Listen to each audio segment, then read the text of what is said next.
Hi there, my name is Aaron Short. Welcome to my YouTube channel. How's everyone doing? I'm just going to make sure we're live right now and then I'll say hello to you. If you're here and in the chat, please do say hi so I know that you're here. Yep, looks like we're good to go.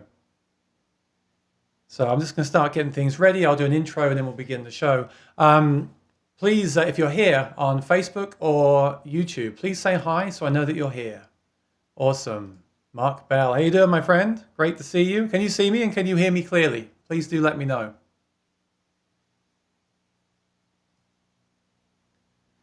Awesome. So welcome. It's Monday and the interview's been going great. And on Friday, I had a question about, hey, Aaron, what gear do you actually use? What do you use at a gig? Because you review all this cool stuff that I want to buy. And I don't know what you actually take and I want to know what you use for your shows. So on Friday, I actually covered the acoustic side of things. I play a lot of acoustic solo shows with vocals and acoustic. So I talked about different pedals, PAs. I actually have the QSC behind me. You can see it right there. And you can go back and watch that from Friday's show. But I also do like to play electric. I play in a three-piece band quite often. And I have been exploring rigs for that too. Also had the same situation with that. I've been exploring different rigs for electric guitar. And it's covered many pedals and reviews on here, as you would have seen if you're a subscriber. And I thought we'd do the same thing today, but with electric. Now, I have my friend Jared from Tone Wars reviews gear on his channel. And I'll put a link to the channel at the end of this video. Please do check it out and subscribe to him. But we often talk on the phone about different gear and experiences. And we decided, as we both live stream now, that we should do a live stream about the gear you would take to a gig. So specifically electric guitar. So what would you take with your electric guitar to amplify yourself? And the other thing about this is that I noticed whenever I go to NAMM, I always look for microphones, acoustic guitars and things like that. But I always see like 70% of NAMM, the NAMM show in Anaheim, is electric guitar amplification. Like most of it is how to amplify an electric guitar. There's modelers, pedals, amps. There's so much gear there for that purpose. Where do you start? So Jared and I will discuss everything as an overview, our own personal experiences. I would also like you to comment in the chat. What do you use right now to amplify your electric guitar and anything you've found along the way? And also anything you want us to cover, anything you want us to discuss in this session. So like I said, please subscribe, please stick around. This will remain up when we're done for you to watch again. Jared's links will be in the description. Please do check out his channel. His reviews are awesome and subscribe to him. So in any second now, I'm going to bring him in to say hi to you all, and I'll go over to the chat and say hi to everyone that's here. So please welcome my good friend Jared from Tone Wars. Hey everybody, how you doing? Hey, how you doing? So happy. I'm just going to bring you on the screen. Hang on, my friend. There he is. Hi, Jared. How are you guys today? Hey, good. How are you, man? I'm really well, thank you. We spent most of this morning getting ready for this session, right? We got a lot of stuff going on here today. Yeah, I had breakfast while we were. This is my amp table, but this morning it was my breakfast table while we were getting everything set up, and it was fun. You know, we had a nice little jam session. Yeah, we did. I actually discovered some things just this morning from doing the stream that I'm going to cover today as well, which is awesome. Hey, yeah. Hey, Jared, just so you know, I can actually bring comments from our friends on the screen. I'll bring one on now, actually from Facebook and YouTube. How cool is that? Awesome. So we learned that today. That is. So welcome and thanks for watching. We've got Mark Bell. How you doing, Mark? We've got Eric Pearson, Moki12345. Nice to see you. Nice to meet you. Mark Bell says this audio is perfect. That's good news. Can you hear? Awesome. I'll just ask them if they can hear you if they can see and hear you clearly as well. I'm sure they can. Eric Pearson says hi. I'm bringing your comments onto the screen so we can share them with everyone. This will be a great hangout. I really want your input as well on any sounds we play and also anything you want to share with us because we're still exploring this stuff. That's why we have YouTube channels, right, Jared? Oh yeah, I mean basically my YouTube channel is I'm learning things and I share what I learn with everybody else. You know, it's pretty much how I look at it. I mean, we're all learning every day. I mean, every time I pick up a guitar or play through a new piece of gear or even an older piece of gear that I haven't played in a while, I learned something new. And sometimes it's like an aha moment where I want to share it on the channel, or sometimes it's something minor, but either way, we're always learning things and growing, and our job as YouTubers is to share that with people, whether it's gear related or player related or whatever. Alec Bourne says, are comments coming through only? No, actually, I can see Facebook comments and YouTube comments. The only thing I think I cannot see are super chats. So if you do send one, thank you very much, and please let me know that you did send one on a regular message so I can thank you. Well, I think Jared's watching the stream as well, though. But I want to bring your comments onto the screen. So Mark Bell says, nice to meet you, Jared. Yes, he's loud and clear. Awesome. Good. Thank you. Nice to meet you too, buddy. Just happy to be here. We got 10 people here, it looks like, so far. Hi, Patsy Smith. Paul Shedden. What's up, buddy? Good to see you. Yeah. Jason Carter from Germany. We're worldwide right now. We're worldwide. We're nationally known, internationally known. Yeah, no, that's great, man. It's good to see everybody here.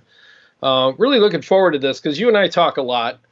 And, in fact, that's how this whole thing got started, right? We were talking the other day, and then we were both like, man, why don't we share these conversations? Because we were like, wouldn't it be nice if, like, somehow there was a hot mic in the room and caught this conversation, and people could hear, like, a really raw conversation between two gear nuts like us, and like really get the truth on what we really think and what we really feel about certain things. And I was like, have me on your show, dude. You got more subscribers than me. Let's do it. Let's go on your show.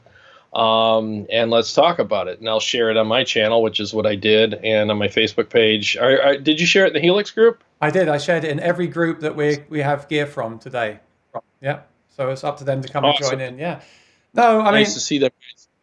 I mean, the thing is, this will be really fun, because we both play very different guitars, different styles of music, and different venues, and we live in different places. Everything about us is almost completely opposite.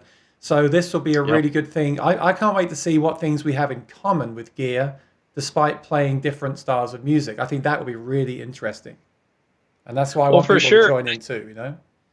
Yeah, for sure. And I like the fact that we're opposites in a lot of ways with our styles of music and all that, because people watch our channels from all walks of genres. I'll just say that. Like, I have people on my channel that play blues, classic rock, metal, death metal, metalcore, prog, 80s shred. I mean, I have everything, jazz, whatever.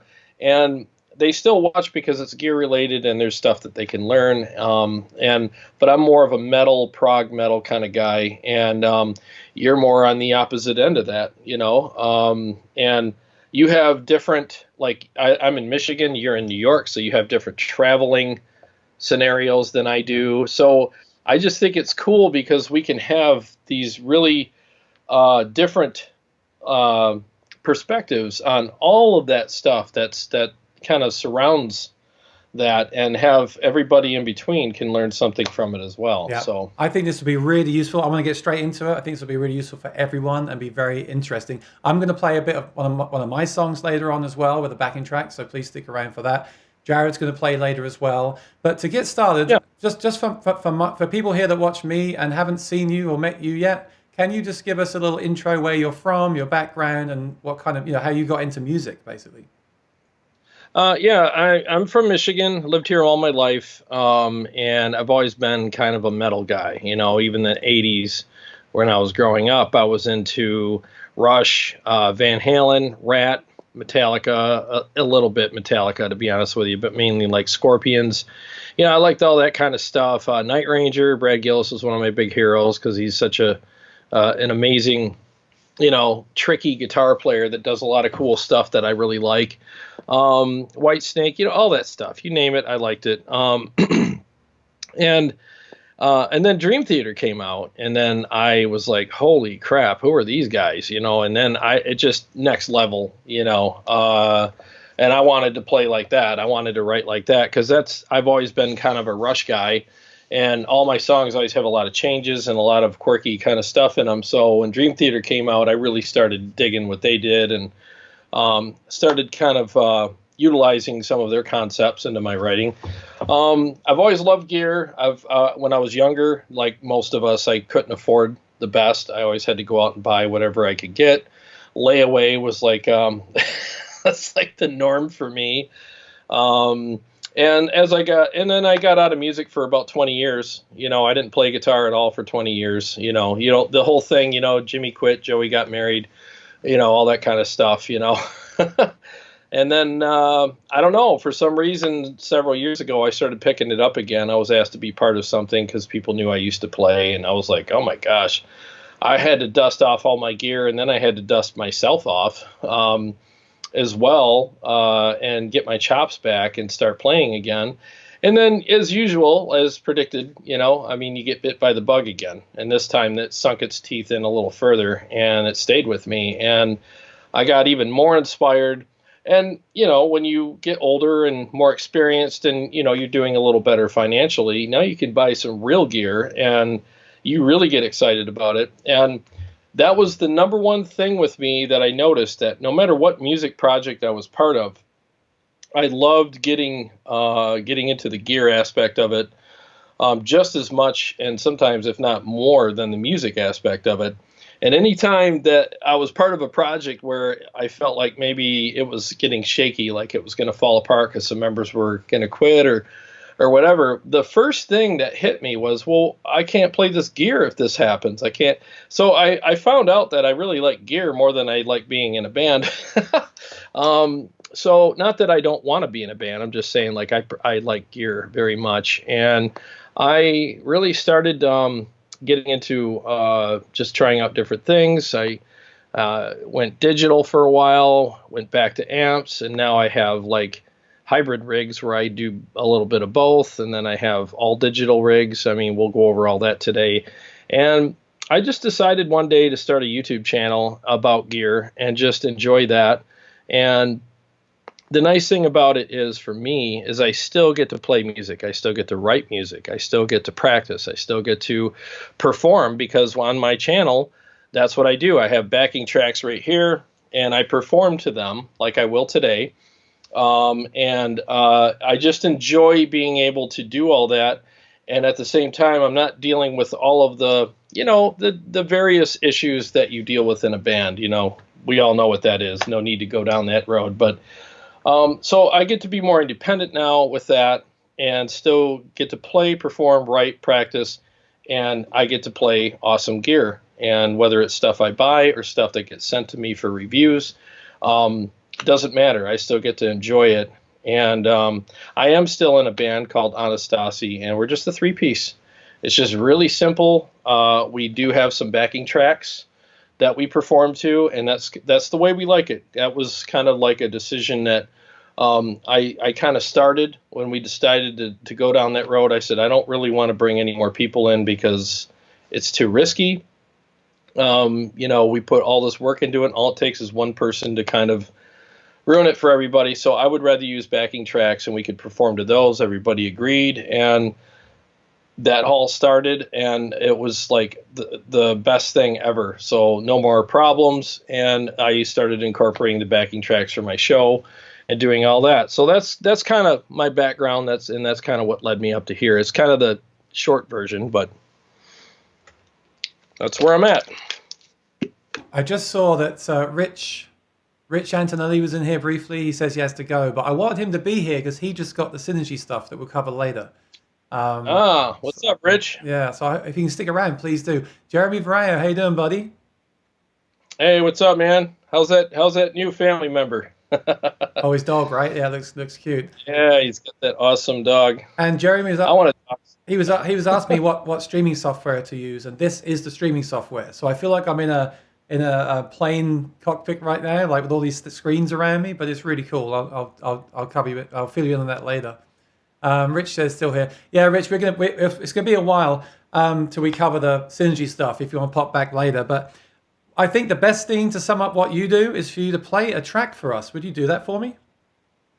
Yeah. Let me make sure I got everything. We had to sound check both rigs, so I want to make sure that both rigs are working properly. Let's see, what wireless am I on? I'm on this one. Go into there. Hey, Brett Murphy, how you doing? Hey, what's up, Brett? How you doing, man?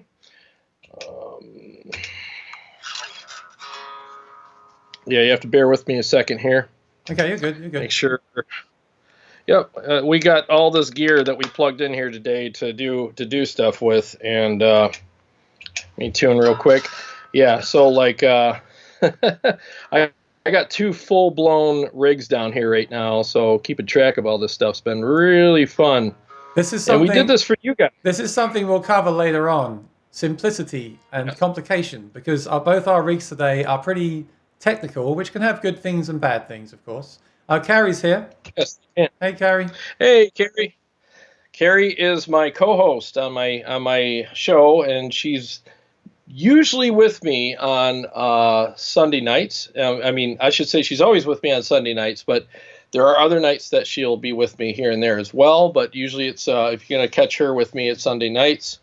And I have to say, she's awesome. She's a great co-host, and she's great to work with. And I haven't actually had her here in the studio in over I think a month now. And we've been doing the Skype thing like what we're doing. I really miss having her here with me. So hopefully she'll be able to join me this coming Sunday. And Carrie, hopefully you'll join me soon to discuss singing as well. We'll see. Yeah, I'm sure she would love to. I'm sure she would love to. She loves talking about singing. That's an official offer. Okay, you ready? Yeah, let me just do a couple of notes here. Let me do a couple of chuggy chugs, and then I'll get the track going, and then we'll get moving here. So let me mute the mic and make sure I got everything going. All right, bear with me a second here, guys.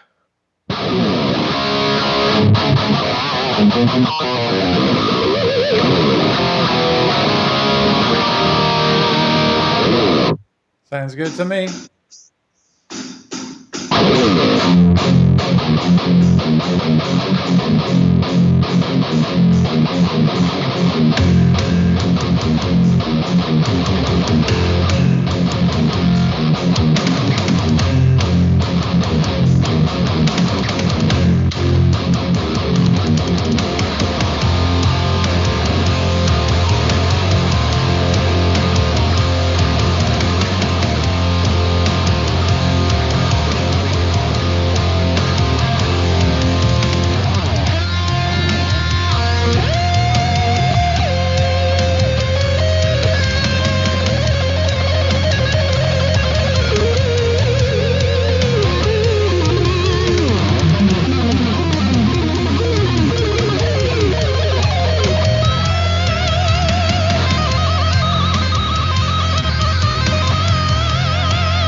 that is one of the tracks that I play on my show quite a bit. It's called the Sphinx, and it kind of reminds me of an Egyptian-y kind of Hungarian minor vibe, and it's one of my favorite ones to play.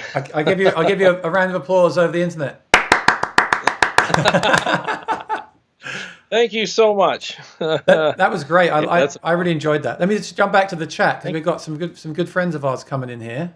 Awesome. Chad Boston, thank you for the super chat, my friend. Really appreciate that. Chad. Jason Carter, this is funny. For those just tuning in, yes, this is Aaron's channel. Well, you know, I watch your show every Sunday and Wednesdays. I love it, and these. It's good that you play these songs a lot because I feel like I know that song really well now from you playing it so much. Yeah. But the tones are really. I mean, even though YouTube isn't the best place to demonstrate tones, you can still tell that's a great tone. So we'll discuss that in a minute. But let me just go through the rest of the comments. JJ's House of Jams, how you doing, my friend? Hey, what's up? Chad Boston again. Warm Chord Music. Hey, Aaron and Jared. Jay. Bullshit. What's going on? Bullshit and laughed out loud. Yeah, but you know, it's great. Isn't it great that we can have this time to come together and combine our channels and put all that knowledge together? Because the chat, it's like Transformers, you know, on our own, we're good. But when we come together, it makes a big wealth of knowledge, I feel. It's a good thing. Especially when you're with people that are supportive of you and they don't have some kind of agenda, you know. I mean, it's really good, and I feel very comfortable. I know you pretty well now, and I feel really comfortable coming on your channel and sharing information with your viewers and my viewers, and I mean all viewers, and you and I together. You've helped me a lot with my live streaming stuff, and I'd like to think that I've probably given you a tip or two here and there for other things. So yeah, it's like a symbiotic thing. You should always support each other, and you know, like they always say, like a rising tide, you know, rises all boats. So you know, it's just the way it goes. It's great. And Paul Shedden's here. He was on my show last week. Thank you, Paul. And Chad. Good to see you. Chad Boston showed me a cool tip last week about using the noise gate on my mic. I'll talk about that later on, but yeah, everyone here has been very helpful and supportive, and it's a really a great thing. And you know, thank you for giving your time to me to you know, have this time and take my mind off things and actually make music. All my only agenda is good tone. Is that corny? Yes. No, I think it's good. You know, I think it's good, and that's it. I have a couple of things I want to share later when we get to talking about gear, but maybe I should just, if I can just say this really quick first. I mean, we're going to talk about gear. We're going to talk about how to pick the right gear for you, depending on your situation, your tastes, your likes, your dislikes, your experience, and your travel needs, and all that kind of stuff. But at the end of the day, the most important thing that you know, that you should keep in mind when you, all that aside, is what did you write today? What did you learn today? Like, are you a better guitar player today than you were yesterday? What riff did you learn? What riff did you perfect? What riff did you show a friend? Did you find, like I'm dealing with this right now, I have a solo that's got me vexed in some areas, and it's 95% done, and there's two sections where I'm trying to bridge these two parts together and do it in a musical way, but I call it musical glue. I'm trying to glue these two parts together musically and make it flow. And, you know, accomplishing that today, like being able to just finalize that would be like amazing to me, as opposed to picking a piece of gear that works, you know, really well for me. Although that is important, but more important, I think, is what do you do with the gear? Hi, Sophia. How you doing? Thanks for joining us. Now, I want to say that was kind of my conclusion you just brought forward there. But okay, we'll start with the conclusion, then we'll unravel. Because I want to say, no, it's fine. Thanks. No, I want to say though, the music is the most important thing, which I've come to realize recently. And the awesome thing about doing this today is that we ran through some tones earlier, and you helped me decide which ones I wanted to use, which is really valuable. Get a friend to help you. Record yourself. Listen back. Don't just keep noodling around endlessly. And then you kind of encouraged me to play one of my songs, and I don't have a backing track. So I threw a backing track together with Band in the Box, and I'm going to play one of my songs later. And I wouldn't have done that without this stream today. So now you've got me like recording and writing and playing my own songs. You know, that inspiration is what we should get. And I've already had that today. So I feel like I've won today already, you know. So I'm really happy with this, Yeah, how this is going. yeah. But I think we should. I can't wait to play today and do your originals, because you're really good when you do your covers and stuff. I really enjoy them very much, and I love your singing voice. It's very pleasant, very easy to listen to. It's very soothing, and your playing is the same way. You just have a really nice way of playing. Your tones are good. The way you present the songs it's very tastefully done. There's like this really, it's kind of a hint of elegance to it. That's really good when you play and you sing. And I really want to hear your original stuff. Thank and you. see what your personality is like that with that. I am British, and we're very elegant in Britain. Come on, I want to get. I want to get going. I want to get going. Come on, I want to start this Let's chat. do it. Right. But first of all, just very briefly, what were you just playing through? Because that sounded great, in my opinion. Just give us a very quick rundown of that rig you got right there.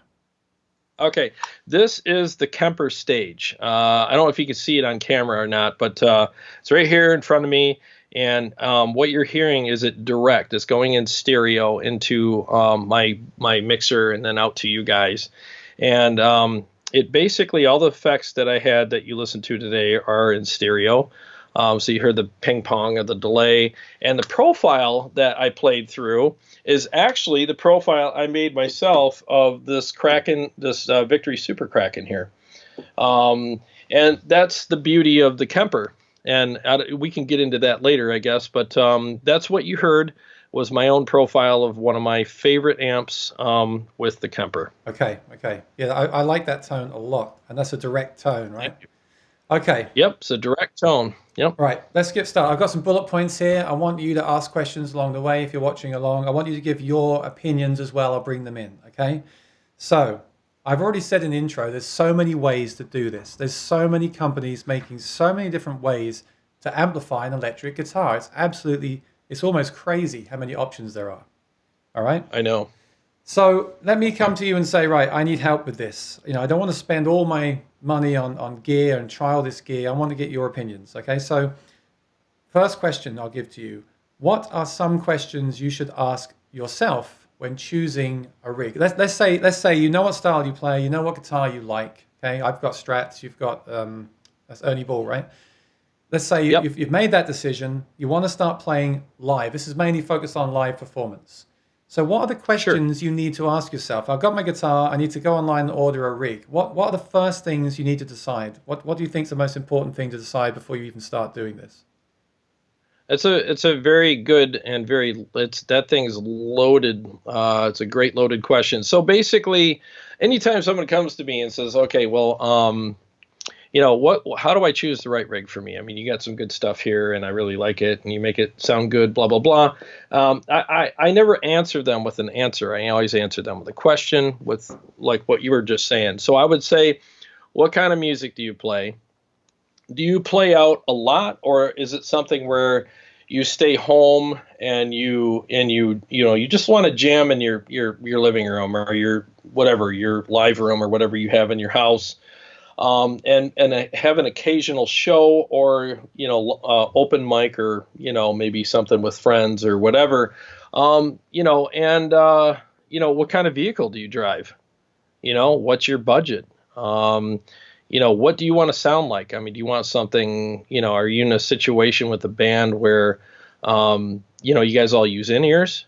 Or do you guys do it old school where it's like you got a loud drummer and you got amps and all that? There's so many scenarios, so it depends.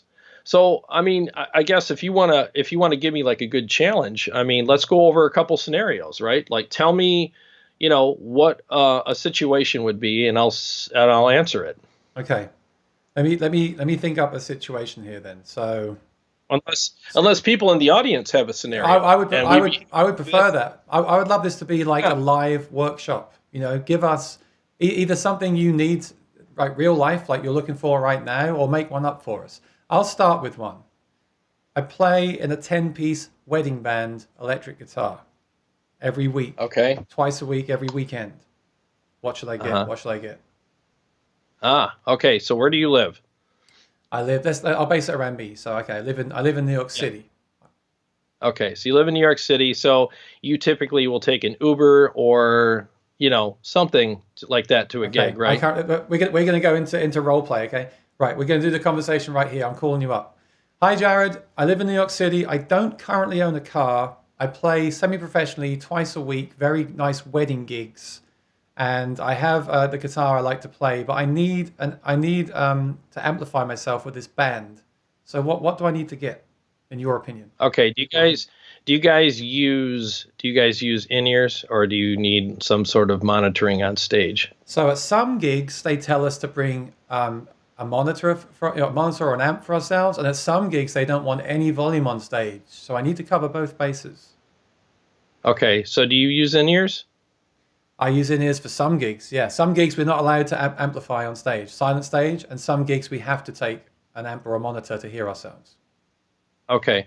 So I think because you live in New York and traveling can be a challenge sometimes, not like you can hop in an SUV and drive down to your gig easily. I mean, usually you're taking cabs, Ubers, I don't know, Subway. I don't live there, so I'm just guessing like a Midwesterner would.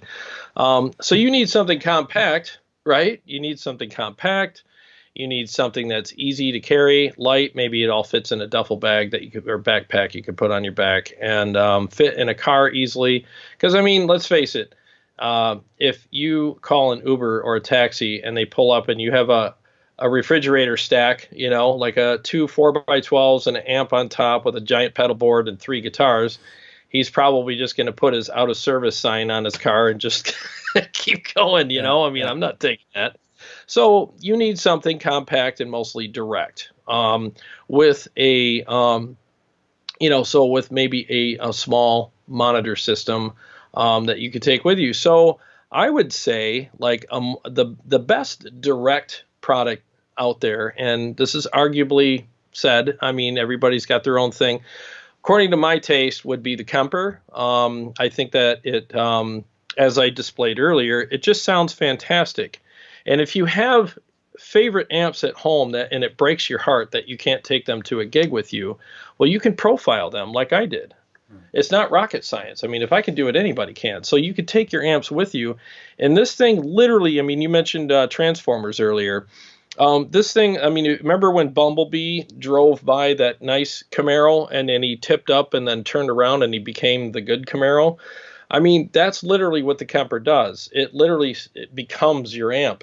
I mean, you could profile your amp and you won't be able to tell the difference, and you could take it with you. And it's very small. I mean, the Kemper stage is very small. It'll fit in a backpack, and you could put maybe your wireless in there with it or whatever.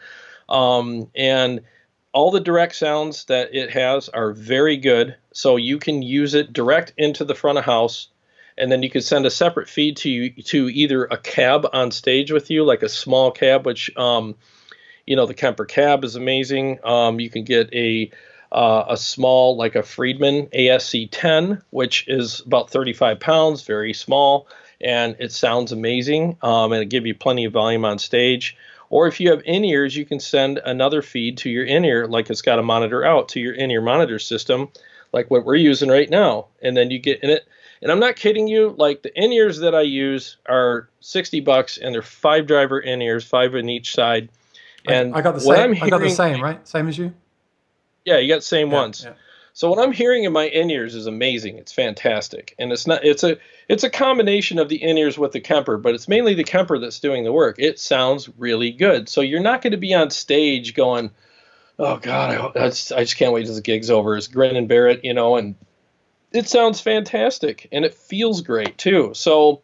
Um, so a guitar, Kemper in a backpack with maybe a wireless or maybe a pedal or two or whatever, and then you carry the little 35-pound Friedman cab with you, and you're home free. You can, you got the guitar, like you probably have one of those soft cases, right? You can sling it. It's got the shoulder strap, and then you got your backpack, and then you got the cab in one hand, and off. It's like, I think that is a great option for you. Are there other options? Well, of course there are. There's HX Stomp, which is even smaller than a Kemper. which will give you good tones as well. I think that it's one of those fly rig kind of deals, because it's so small. You can use it for that. It's a little more limited than the Kemper regarding, ins and outs and blocks and stuff like that, but it will work for you.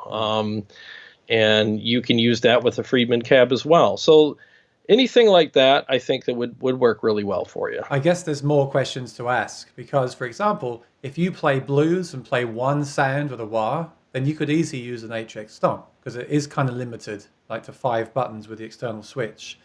Yeah. But if you're playing at church and you need multiple effects, the Helix floor gives you even more effects blocks than the Kemper does. And the Kemper gives you more amps. You really got to decide what the focus is of what you're doing, right? I mean, and I wanted to mention today the Pod Go because that's a nice in between as well. The Helix floor is kind of big and heavy, and it's overkill for some people. Like today, it's paying for itself because I'm using it for 3 different things for this stream, and I'll explain that later. But it's really there's so much stuff and there's so many things to consider that you really have to make a list. And that's why I wanted to ask people as we go, just throw me a scenario and we'll discuss what we would do. Because I mean, you can use any piece of gear for anything within reason, There's pretty much. You can make it work. I think size, I think now a lot of companies are making the smaller compact pedals, and I think people are attracted to them because they're easier to carry. But what I find is I get them and then I start to focus on the limitations, and I missed. I got an HX Effects, as you know, to use with my amp. And then I thought, well, but why am I using this when I could use the Helix floor? Because the Helix floor has a million other things, more sends, more returns, a mic input. Yep. So why am I limiting myself if I don't have to? Like we do have a car right now, so why am I doing that? So the trend right now is to go smaller. And I think you've got to bear in mind the whole rig. But I do like all-in-ones. Kemper Stage is great for that. If it gives you enough effects, that's great for that. And so is I think it's your best option, depending, obviously. But I mean, if you want really good amp tone that feels amazing and sounds amazing, and especially again, like you can profile your own amps and take them with you everywhere you go. Because honestly, that's what Kemper was made for. It was made so that you could take your amps on tour with you and not worry about damaging your amp, because tubes are delicate. Everybody knows all that stuff, and size, space, all that stuff. So it definitely saved a lot of people a lot of money and heartache and headaches. So sorry to interrupt you. I think that the Kemper was originally thought up by Chris Kemper as a way to profile your own amps and take them all with you. And now it's become a thing of I don't own an amp, I'll get one and go through these profiles. I think his original intention was to profile the amp. And you know about that because you profiled your stuff, right? And Brett Murphy just said that's why he went with Helix versus Kemper. He wanted more blocks. I agree, there's a lot more blocks for effects in the Helix.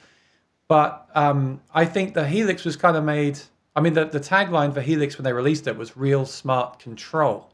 I think, as you say on your show, the Helix was made to work and control gear, and that Kemper was made to clone your existing gear, right? I know you say that all the time on your channel, I know. Yeah, I always say Helix was made to work with your gear. Kemper was made to replace it. Yeah. And that's really what it is. So, you get a lot of blocks. The problem, and I have a Helix, so you'll hear that later. It's right over here, and it's hooked to this guy, my MT-15. So that's how I prefer to use it. And so, all right, we'll go over the whole Kemper thing real quick. So you're right. Kemper was made for people to profile their own amps, to take them on stage and take it everywhere you go without having to lug your amps around. And it keeps them nice and from getting damaged, because you know how it is. You have that holy grail amp that isn't made anymore, and it gets destroyed on tour, and it's like, there goes that. It's the one that got away, and you'll never get over it. So Kemper saves you from that. Saves people money, and it ended up being great. So the loophole with it was a lot of people were like, and it's, I'm not poo-pooing it, it's fine, because I'm gonna be selling profiles soon too. But a lot of people started making profiles and selling them and making an entrepreneurial type thing out of it, which again is perfectly fine. I get that. I think that that's a good thing, because it's allowed people to get a lot of stuff that they don't have access to. So so that's great, but it's kind of blown up to that now as well, which is okay. But so, and then the thing with Helix is Helix was made to, and I mean, you're going to have some quotes later probably with some people that to prove this, but it was made to work with your gear, not to replace it. So it's like everybody wants a pedal board that's all in one that has all these effects in it that are really good. And hey, why not have some MIDI control switching too? So when you switch from your dirty channel to your clean one, you're not doing the river dance, turning overdrives on and off and choruses and reverbs and delays. It all happens just like that. And one push of a switch, everything happens, and it's amazing. So, but here's the thing that happened with Helix. So Helix has amp models in it, and cab models and stuff like that, and they are good. They are good models. But are they as good as your real amp? No, they're not. No, it's. I'm not saying they're terrible compared to your real amp, but you're always going to prefer your real amp compared to those.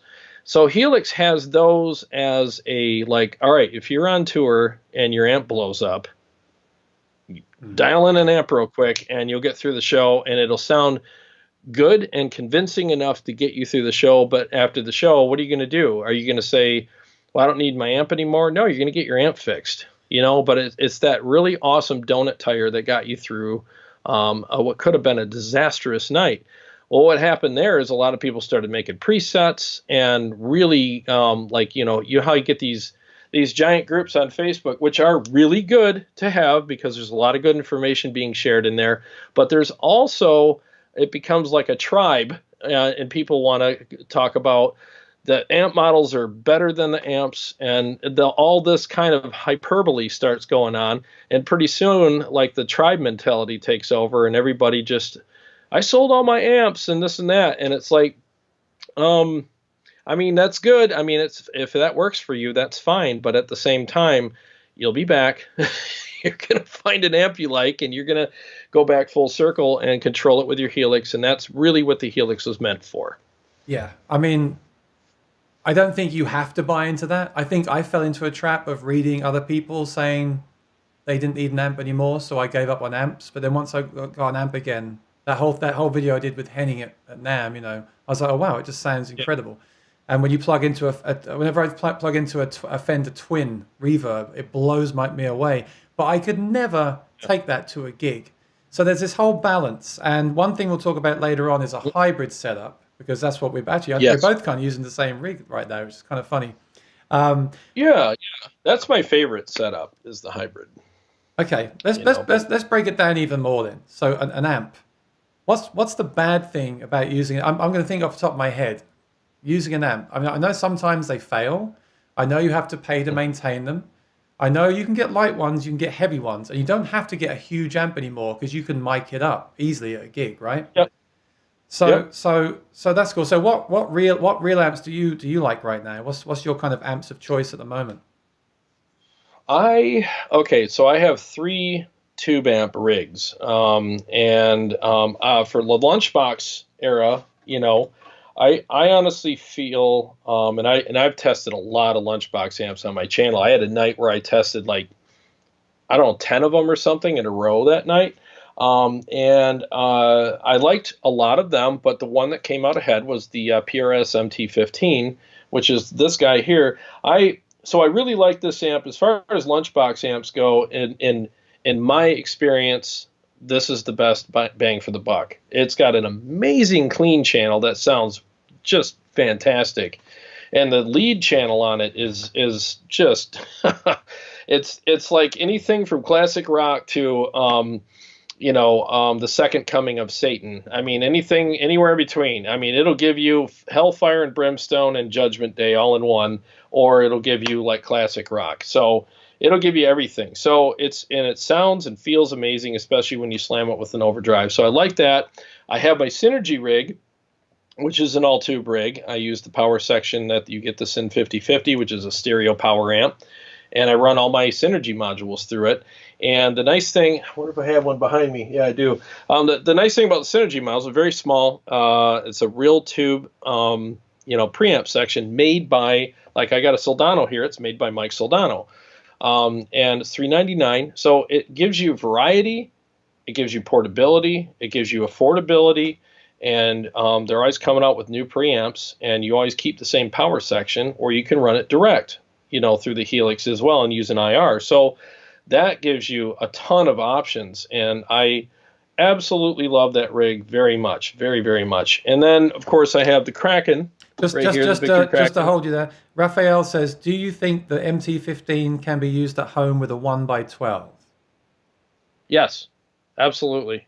Yep. Yep. 15. The MT15 will be perfect for that. See, I'm using it for through a 2x12 right now. I like 212s because 412s are too airy and woofy for me and too hollow. 212s are like the perfect amount of fullness, size of sound, sonic shockwave coming out of them, punch and resonance. And I just absolutely love how they sound. I use a Mesa 212. 112s, depending on the genre of music you play, are amazing as well. They're very focused and punchy. So, I mean, it just depends. But yeah, it'll absolutely work with a 112. No problem. I have a 112, and I did try the 212s, but I remember, again, to give you guys context, I went to a band show, and the thing about me is, let me just bring myself back on the screen, because I think this is quite relevant. When I do a gig, I take PA as well. So I have to fit in the car, I have to fit the PA and the guitar rig. So something has, unless I get a huge truck, which I don't want to do, again, in New York, something has to kind of give a little bit, right? So I got this 212 and I put it in the back of the car, and we couldn't see, we couldn't see out the back of the car. It's like, and it was just complete overkill, I felt. And then I got to the gig, had to unload it. I think a 112 is a good option. Again, for the style of music you play. Maybe for metal, the 212, I hear it's more desirable for metal. But for what I do, the pop rock thing, I think the 112 is good. Yeah, I mean, the cabs can be very big, can't they? You have to decide that. You have two 212s, don't you? It must sound incredible. Yeah, two. But again, is it practical? Oh, yeah, and that's the thing. Everybody would love to have a wall of 412s across their living room or their stage or whatever, but it all sounds great until you got to pack it for a show, and then you're like, oh boy, I got to fit all this in the truck and get there, load it in. And by the time you get all your stuff in the truck, you need a shower, but you've already showered for the gig because, that's just the way you timed your day. So now you're a big sweaty mess. And then you get to the gig looking like Swamp Thing. And then you unload the gear, bring it in the venue and set it all up. And it just takes forever. And then you do the show and then, load it back in the truck, drive home, load it back in the house. I mean, you do that enough times and pretty soon you're going to look at your Kemper sitting on the floor and you're going to be like, you know what? I think I'm going to take that next time. I agree. I've actually taken new gear, like cool new gear I bought to shows and then not used it because there was 10 flights of stairs or it was raining. Yeah. And that's kind of crazy, But at the same time, I'm not going to say don't get good gear and don't take good gear.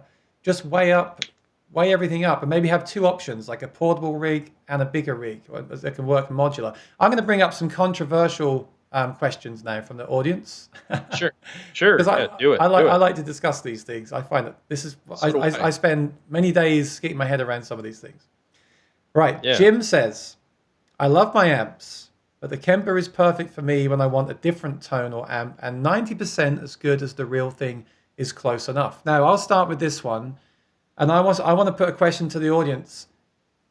Is 90% is good enough? Is that good enough for you? Like when they say, "Oh, it's close enough. It's good enough." Does that make you happy, or do you chase that last 10% of tone? Because I know that I do. Even the way this kind of stuff. I mean, I'm mainly a singer, but even with the way I play, I'm always chasing that that last little bit. For me, I never want to say I'm kind of 90% there. I want to say I'm 100% there. But I know that's not always possible. So what would you say to that? While they're answering, I'll say this. I mean, the thing is what I've found, and this is no disrespect to anybody that makes profiles for Kemper profiles, because there are a lot of good profile makers out there. There's Reamp Zone, there's Live Ready Sound. Tim Warner makes great profiles. I've played them. The Fat Metal pack is one of my favorite Kemper profile packs. So again, no disrespect to them, but what I will say is that 10% that you're looking for, and I'll say this to Jim, because Jim lives near me. Jim, bring your amp over here and we'll profile it and we'll profile it the way that you have it set up, and we'll mic it the way that you like it. And I'm going to tell you something.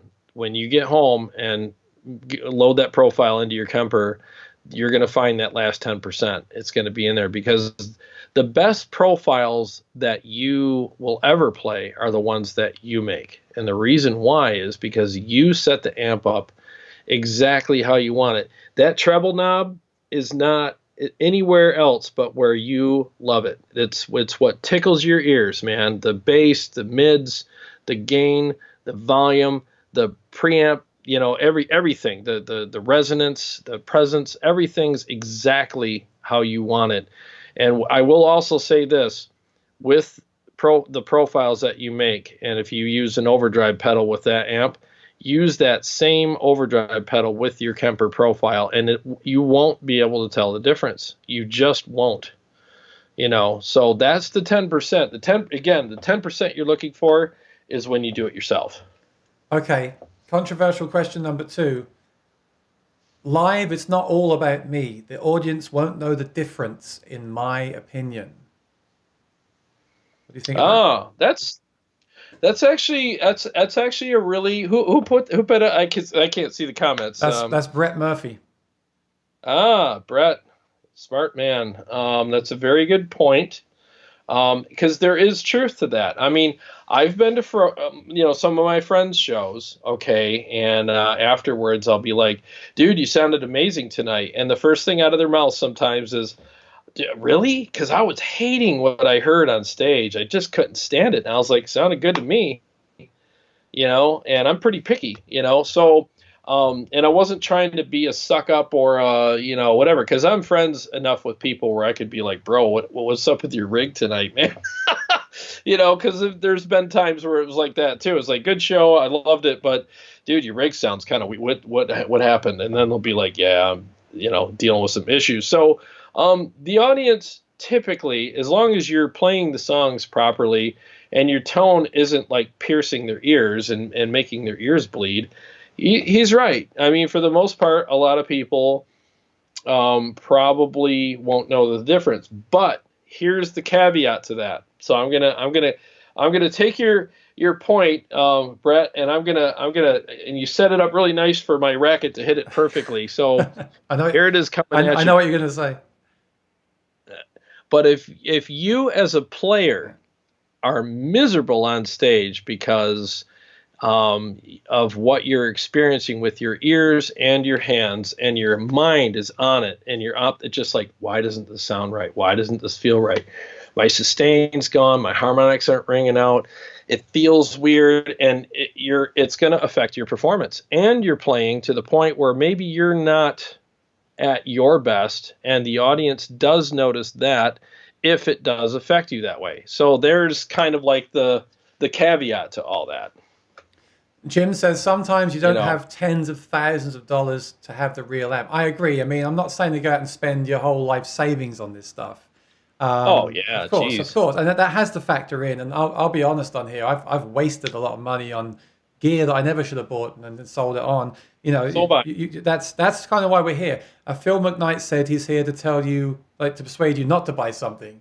That's his whole thing. Like I get that as well. Yeah. But I will say, like, I play out. One time I played it every night of the week, and I play it 3-4 times a week. And I don't think I've ever had someone say to me, I'm going to knock on wood right now, but no one's ever said to me, "Your guitar tones suck tonight." No one's ever said that. I mean, well, that's good. Yeah. I mean, now I've set myself up. Now I've set myself up because when I play now, someone's going to say my tone. They're going to think, "Oh, your tone sucks." But no, but they're listening to they say with albums, people are listening to the singer, the lyrics. They're not listening to just the guitar tone or just the drum tone. I'll give you another life example. When we went on the cruise last year, I had Dave on the show last week, the cruise ship guy. Well, I don't want to say that in a derogatory way, but the singer guitarist who was on the cruise ship. I went to see him, and he's playing, and I'm sitting there. I had just one pina colada, and I'm thinking to myself, this guy's great. He's funny. He's entertaining. He's a great singer. He's playing the guitar, electric guitar, backing tracks. I thought, I wonder what he's using. I go over and he's using the Voice Live 3 Extreme. Now, I love that pedal for acoustic and looping and everything. But when I play the amps in that thing at home, it feels and sounds terrible, right? Compared to the new stuff, that's like a generation behind. But when when I Yeah. sat and listened to him in that context, I didn't. I enjoyed the tones. Honestly, I didn't have any problem with it.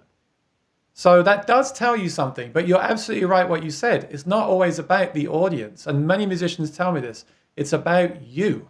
And if you don't feel happy, like if I was sitting here right now and I felt uncomfortable, I wouldn't be able to do my best, right?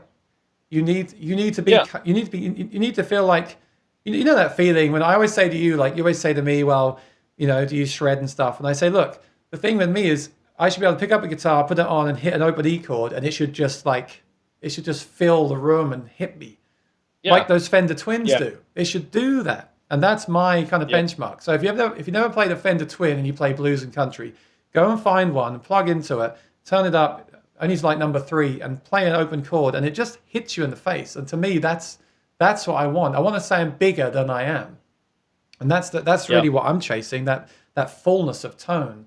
So Yeah. you're absolutely right. Don't spend your life savings. Don't spend more time shopping online than making music because no one really cares. And Henning just did a thing on that, right? He mic'd up an amp with a cell phone, and some people preferred that to the $10,000 amp with a mic. Yeah, it's amazing. Yeah, and the other thing too is like there's people that take it too far both ways, and then you get the guys who have the best gear in the world. They have the best gear money can buy. Like, here's my $25,000 rig, and then you're like, wow, dude, I want to hear you play something through that, and they can't play.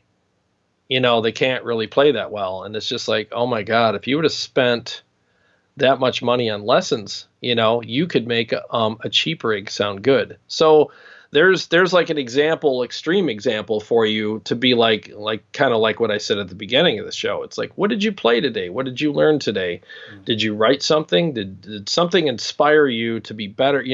And yes, gear can inspire you. Like that Victory Kraken, whenever I play through it, it sends chills up my spine. It sounds so good. Every note is so sweet and so amazing. And I should, that one's, it's just so unique. All of my gear does that, but that one's just special, but I just think that it's good to find a balance with everything. I mean, yes, the crowd might not really recognize that you're not having a good night with your gear, but it's kind of like me sitting in an uncomfortable chair. After an hour, I'm kind of shifting and wiggling around, and after a while, I'm just giving short answers to the questions because I just want to get this over with because of the chair is just killing me.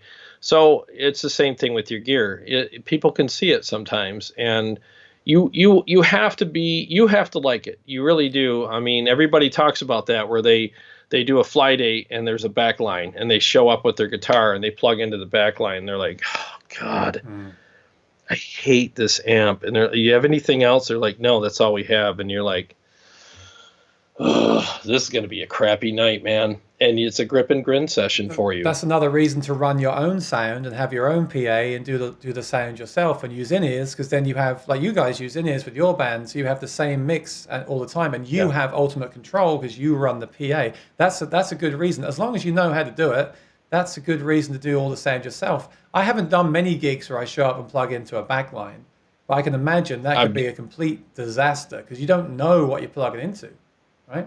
I couldn't do it, man, unless they gave me a list like, okay, we have these amps, and I'd be like, okay, let me pick this one. But the number one thing I would bring with me is my guitar and my overdrive pedal at least, or my effects pedals, or whatever. I would have to have that. But what's nice about the Kemper is, I don't have it up here, but a lot of people, if they have a Kemper as a backline, you bring your thumb drive.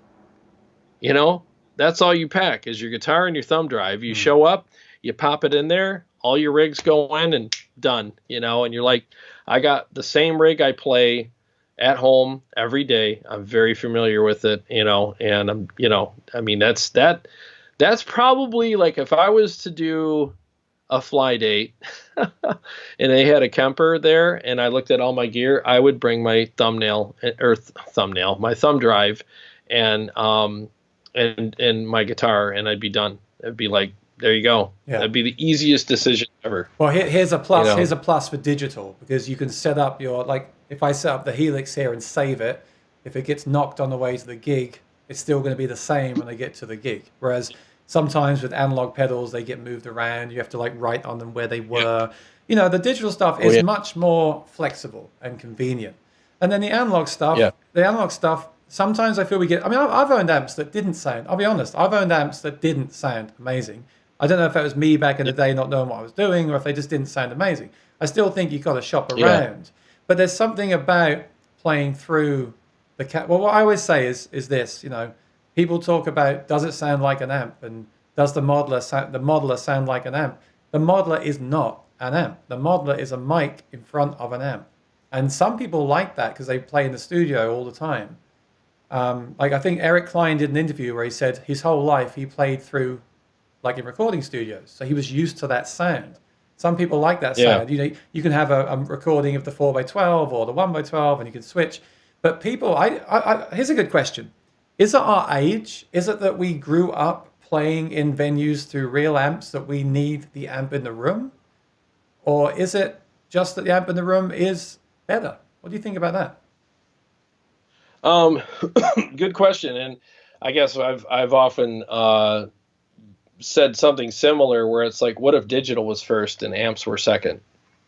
You know, I mean, what would happen if the Kemper came out, and the Helix and the Headrush and all those products, Axe Effects came out first, and everybody was so used to the, you know, all of the features and the portability, you know, and all that stuff with those, and then some guy comes out with this big clunky amp with tubes and stuff in it, and he's like, well, try this, and they plug into it. I wonder what people would think then. Like, would they love it? Would they be like, wow, this is, you know, amazing. It feels really responsive, and I just love how powerful and big it sounds. And, you know, or would they look at it and go, why would I lug that thing around when I got this thing that fits in a backpack, you know, and I can go in direct, use my in-ears, and I'm done, and it's got effects, and it's got a...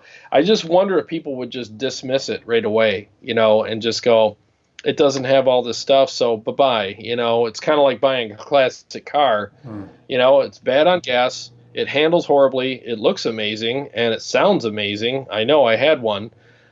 There's no AC, you know what I mean? And the seats tilt forward to get the kids in the back. The seat belts are awkward and uncomfortable, and vinyl seats, you know. And after a couple of family trips in that thing, I think a lot of people would be like, yeah, we need an SUV, you know, and it's got TVs in the back and it keeps kids occupied, you know. So it really depends, you know. It depends on what you're used to, Yeah. you know. Yeah. I wonder how much of it is romance, and you know, I want the real thing, and I think I think the real thing. If you can have the real thing in life, why not have the real thing? But sometimes I've been guilty of searching for the real thing and then realizing that it's not as good as I thought it would be. Like I kept thinking I was going to build a big pedal board with analog pedals, and the more I thought about it, I'm like, well, if I do that, I'll need a huge board. It'll cost me thousands of dollars, and what if the board needs to be upgraded and made bigger? And then how am I going to change the effects and control? Well, I could get a Helix to control it. Well, then I've got to add pedals to that. That's going to be a huge pedal board. You know, there comes a point when convenience is important. Now, I think I kind of had a plan for today, and I've been realizing as we go, this is a huge subject, and we should probably, if people want us to, It is. we should probably in the future get viewers to send us like a topic or vote on a topic just to cover in an hour session if we want to do this again. But I feel like we should talk about what we're actually using, and I think the things we've said about convenience and real amps, I think we should talk about the Synergy and the rigs we have, which we both have a Helix floor with Synergy modules. I think we should demo them and talk about why we like the hybrid thing, because I really do hope, like Frank was in your chat yesterday, and he said 2.9 is around the corner, the firmware for the Helix. He says 3.0 will be amazing or knock your socks off. I really hope the stuff gets better.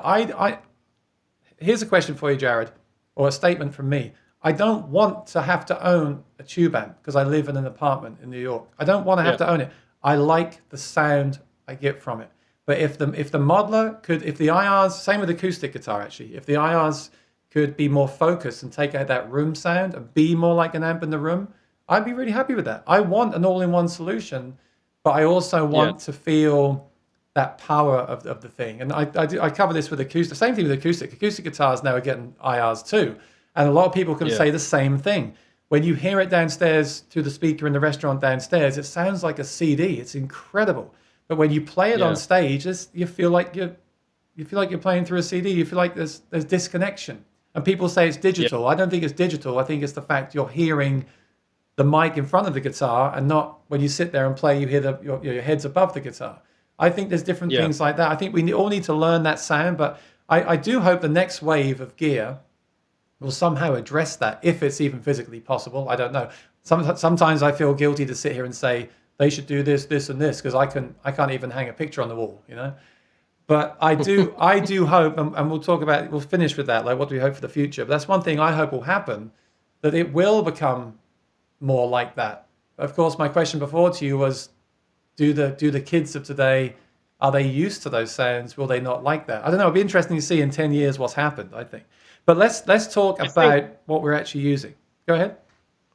Yeah, I think just to sum that up, I think the kids, everybody, you adults, kids, whatever. I mean, there's guys older than me that use Kempers and they know more about them than I do, and I'm always surprised. It's like, wow, you're an older feller, and you're not like intimidated by all this highfalutin stuff. I mean, it's like nothing to you. So it's pretty cool. But I guess the thing with me is there's a lot of variables. Again, like, okay, so if I had to do a gig tonight, let me just say this. If I had to do a gig tonight, these are the things that would 100% honestly go through my head. Okay? We all do the gigs with, there's a Facebook ad for it, or a event, and you go on the event and you're like, okay, this gig's an hour away and looks like 30 people are going to show up, and you're like, well, I mean, not ideal, right? So at that point, I'm not going to grab all this heavy stuff and all this bulky, very expensive stuff. And no offense to the audience that's coming, but I'm not grabbing, that's $2,000. My cab is $800. So we're already at $2,800, and then you add the Helix to it, and all the pedals and the pedal board and all that. So now you're at 17. Let's just call it $2,000. So you're at almost $5,000 worth of stuff, plus the guitars. So you're looking at, I don't know, $12,000, $13,000 to $15,000 when you get to this gig, and you're like, there's 30 people there, and then I come home and there's a giant scuff or a scratch on my Victory, and it's just a gorgeous piece of furniture, and it would break my heart, or your cab gets scuffed or dropped or banged into something. All it takes is one person to pick it up and throw it in the truck the wrong way, and your Tolex is scratched, or the felt on the speaker, the front, all that, the material there. It's just, it would kill me, So it's like, all right, for that gig, I'm going to bring the Kemper. No, I will say this, not because the Kemper is like, wow, I'll just bring that turd to the gig and they'll just deal with that. No, the Kemper is freaking amazing. And again, it's what it was made for. It has my profiles of my gear that I love, in it. So it's not like I'm insulting the audience by bringing that. What I'm doing is making a gig that 30 people are going to be at more worthwhile and easier to swallow for me, while not giving people a show or a sonic experience that is not worthy of their ticket money and their time. There's nothing wrong with that. It's going to be great. There's nothing wrong with that, because that is not budget gear. That's professional gear that Mark Knopfler, etc. use. And if you're using in-ears anyway, you could argue it's even better than using a microphone. Yep. So that's not a knock at all. That's serious gear, and that's what they made it for, like you said. Yeah. And I'll say this too, like you go to a tour where there's 15,000 people in Fox Theater watching a band, guess what they're playing through? The same thing. They're playing through Kempers too, because they have a tour bus and a trailer that has to hold all that gear, and a tour bus is, for people who don't know, are at least $1,000 a day to rent a tour bus for a tour.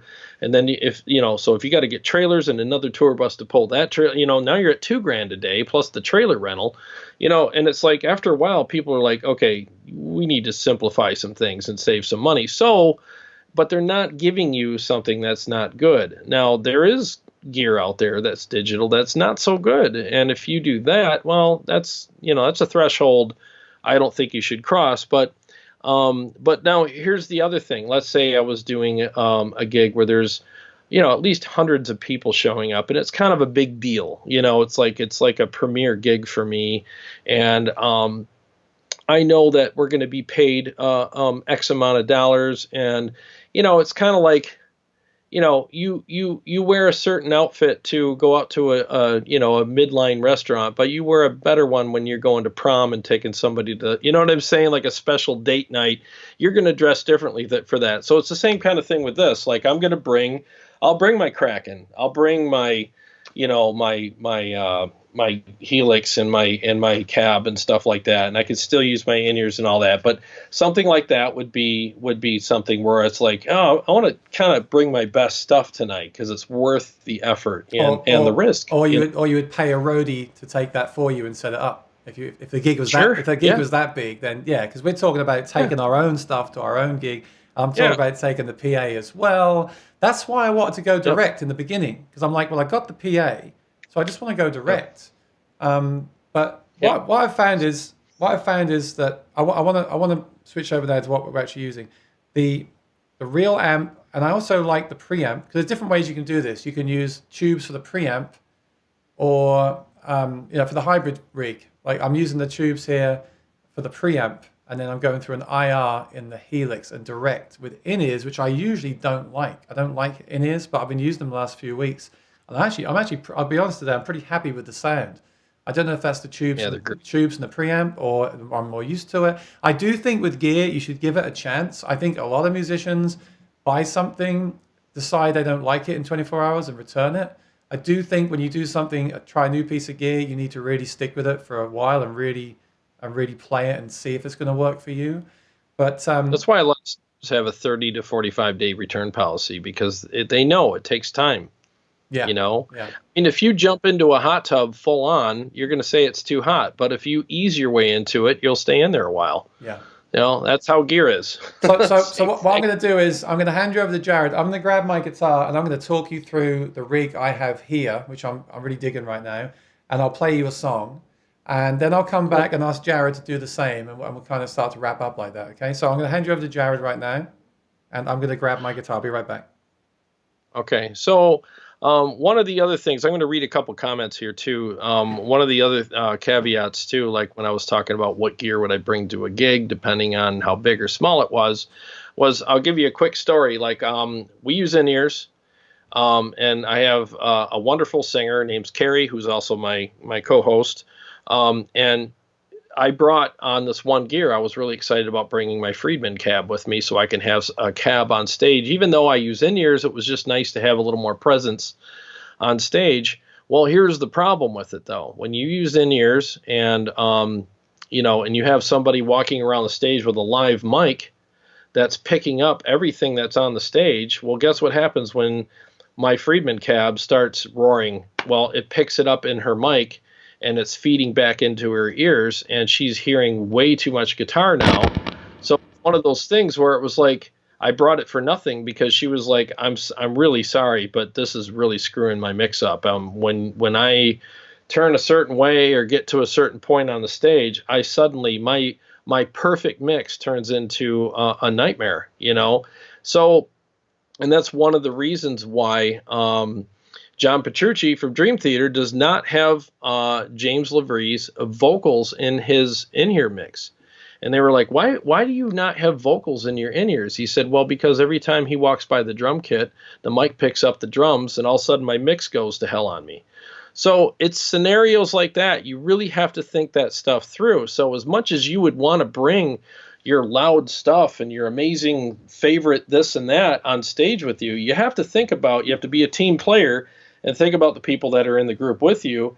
And like I said, like a vocalist that with in-ears just loves the mix that she's getting and is more confident and enjoys the show, and everybody enjoys the show, because if she's having a bad night with like not being able to hear herself, everyone's going to have a bad night. So it was very important for me to make sure that she could hear herself. So what did I do? I shut off the thing that I shouldn't have took to the gig, and I never brought it back because it doesn't matter. So sometimes you have to think about the whole team, like as much as you would like to bring this big, expensive, awesome thing that you want to show off to an audience, it just might not be appropriate for that situation, especially on a smaller stage. So there's that too, So Aaron's got his guitar, and what are you going to show us now? I'll tell you what I'm going to do. I think we've covered everything in general, and if we have any specific questions, we'll address them. But I think what I'm going to do now is I'm going to talk you through my actual rig that I've been playing the last few weeks and tell you why I like it. And then people can ask me questions about it, and you can also give me your opinion as well. But I know let me give a rundown, and I'll talk about everything right now. I'm going to switch the camera to me. Okay, and I'll switch my rig while you're doing that. Okay. Yeah. Do you want to mute yourself and switch over? Yeah. Yep. Go ahead. Okay, cool. All right. So I'll give you like a rig rundown of everything I have. So what I have here is my Fender Strat. This is SSS, 69 custom shop pickups, which are actually very noisy. So I had the Helix system installed, which reduces that noise greatly. Even with the noise gate, this thing was really noisy, but I love it. Let me see if I can play it through.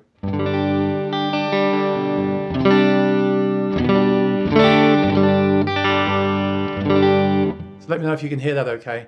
So here's what I'm thinking. I don't mind going direct. I can do it if I have to, but I like to have the real amp in the room. So what I've got here, let me see if you can see it. I've got the Synergy amp here. Now this is a combo amp. It's a 30 watt 1x12 combo. Now it is just under 50 pounds, which honestly for me is a bit on the heavy side. I'd rather it was like 35, but I can deal with it because it's an all-in-one. It has 3 channels, which is cool. It has a clean channel built in, and then a module which has 2 channels, and you have to buy the modules separately. But the great thing about that is you can change the module and it uses real tubes. So it's kind of a hybrid amp in itself. Now what the Helix can do, it's connected via MIDI, 4-cable method. Jared uses a very similar rig, but he has a bigger Synergy rack module with a dedicated power amp and the Helix floor with other pedals on a huge board as well. So I've kind of got the baby version of his rig. This can change the amp channels from the Helix with snapshots and change the effects. But to talk to you about versatility, not only am I doing that today, I'm getting a kind of headache. I've got so much to think about today, but I'm actually using the Helix for my vocal mic as well. So I've actually got a noise gate on that mic. And sometimes you forget that I always talk about having backups. Like if you get to the gig and your mixer breaks, you can plug a mic into the Helix and use that for your mic. Now you can't do that with a real amp. That's a nice thing to have. So I've got the noise gate, and thank you to Chad and Clark Burnett for telling me about that. I knew you could do that, but I forgot. So on this mic, I'm using it to process that. The guitar is going through another input on the same pedal on the Helix. And then my phone, which me and Jared just figured out I could do earlier, is plugged into the auxiliary input. So there's actually 3 things. Everything you're about to hear when I play my song is through the Helix. But rather than using the modeled preamps and amps in the Helix, I'm using the real amp behind me. That's on a clean sound right now. It's that clean. So all I have on there is the clean sound. It's through an impulse response, which simply means I can go direct into the mixer. And all I've got is some reverb and delay. Just a little bit, just to thicken the sound. And then on the next setting, this is the same amp channel, but I've got some distortion.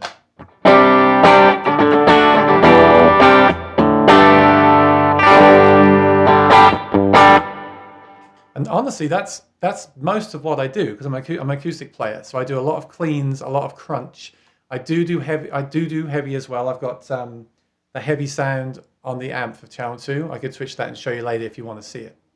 So let me know if you've got any questions about this rig. But what's good about it is it's real tubes. If I want it, the speaker is off. It can be a real speaker.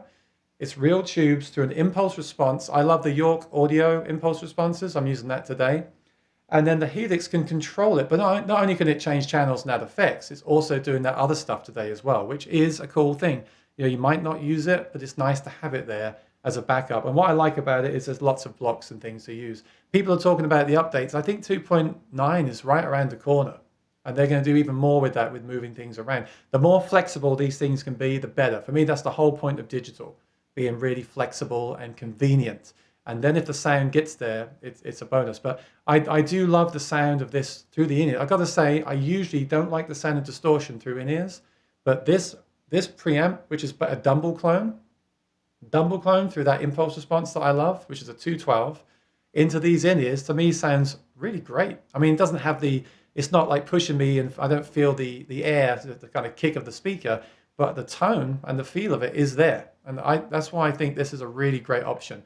And if you do get to a gig and there's no way of taking that amp up 10 flights of stairs because it's £50, you could go direct. The only thing you'd have to do is replace the send and return with a modeled preamp. And in the future, I'll investigate that. I'll try to see if I can find a sound in there that I like as much as this one. But honestly, I'm so happy with this. And it gives me the monitor as well, which is the real speaker. So why not use it, right? Does anyone have any questions on this rig? Because I'm really digging it. And I'm going to play you a song in a second to show you what it sounds like with a backing track. I've used Band in the Box to quickly put one of my songs together, just to show you what it does today. And I want to play you the guitar. I'm going to sing just through the room mic, but you actually hear more like what I do and what kind of sounds I use. You might laugh because my sounds are actually very limited. I don't need that much. I just need really good full sounds, especially because I usually do a lot of 3-piece band. I want to make sure that the sounds are just big and fat. That's what I want, and just easy. Obviously, when you're singing, you can't really tap dance on pedals, so it's important to have these things. Okay. I'm just going to the questions. I'm going to get ready to play you a song. Did that make sense, Jared? Oh, yeah, for sure. Return to Code is here. What's going on? He says, hello. Just want to say hi to a couple people. Jason Carter, what's going on? Mark Bell, still here. It's awesome. I think somebody's asking, Raphael, what's the best solution to use the Helix with PA-wise? FRFR, 12-inch sub, tweeters. It's actually a good question. In fact, were you the guy that emailed me earlier today? Because I think everybody's email, name and stuff is different than sometimes their YouTube handles. So I want to see if that's the same. That's an interesting question.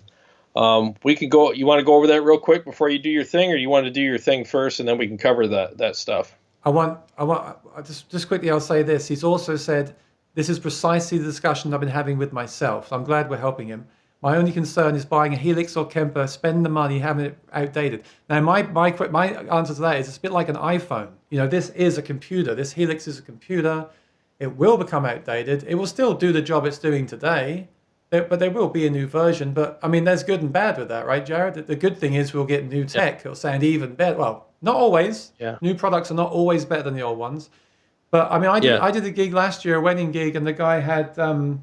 he had an old Pod 500, HD 500 through two solid state amps. Again, I never thought for a second like that doesn't sound good. Don't not buy new gear because it won't hold its value or be around. Maybe just look for a used one or a great deal on it. But don't worry about that. And I think that was cool last night when Frank came into your chat because he said quite openly, 3.0 will knock your socks off. That'll make it like a whole new product. So don't we'll see. Don't hold. Yeah, well, we'll see. We'll talk about it. I mean, I'm sure it'll be good. So, do you want to do your thing, and then we can discuss some more stuff? Yeah. I think the best thing to do is for me to play my song, and then have people ask me any questions about the setup that I have, and then you could do the same thing. I think we should just talk about the rigs we're actually using to sum up. I think that's like on Friday when the guy said, "What do you actually play through?"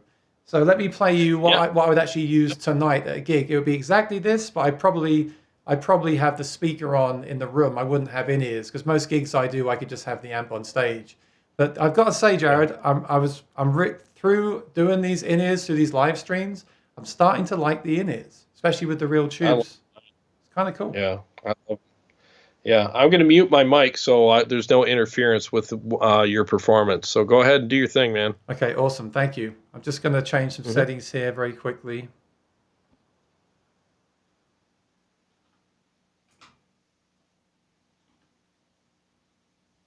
I made a list. I'm using different stuff here, so I made a list of what to do. In 1 second. Phones to 3. Box reader on. 1 2 1 2. Okay, great. Ooh, okay, here's something I prepared earlier. It's one of my songs. It's called In Between. I hope you like it.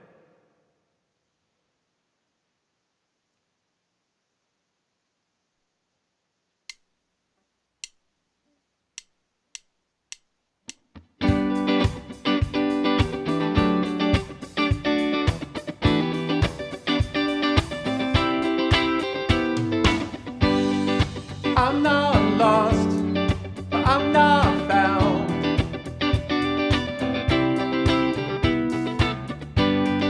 I'm not up, but I'm not down. And I love you, and I love you, and I love you, and I love you. And it's not easy. And I love you, and I love you, and I love you, and I love you. And it's not hard.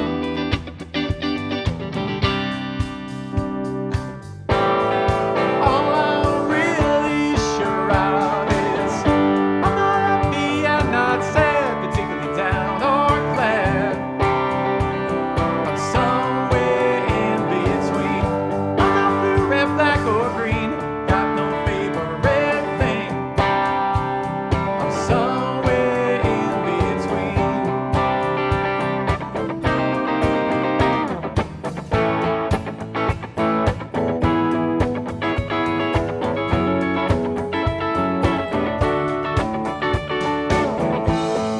I'm not wrong, but I'm not right.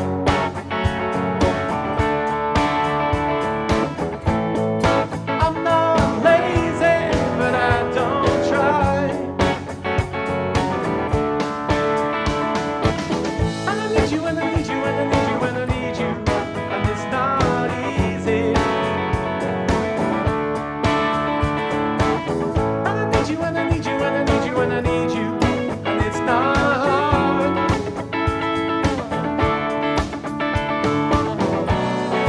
All I'm really sure of is that I just don't know why. I'm not happy and not sad, particularly down on plan. I'm somewhere in between. I'm not blue, red, black, or green. Got no favorite thing. I'm somewhere in between. I'm not happy and not sad, particularly down or glad. I'm somewhere in between. I'm not blue, red, black, or green. Got no favorite thing. I'm somewhere in between.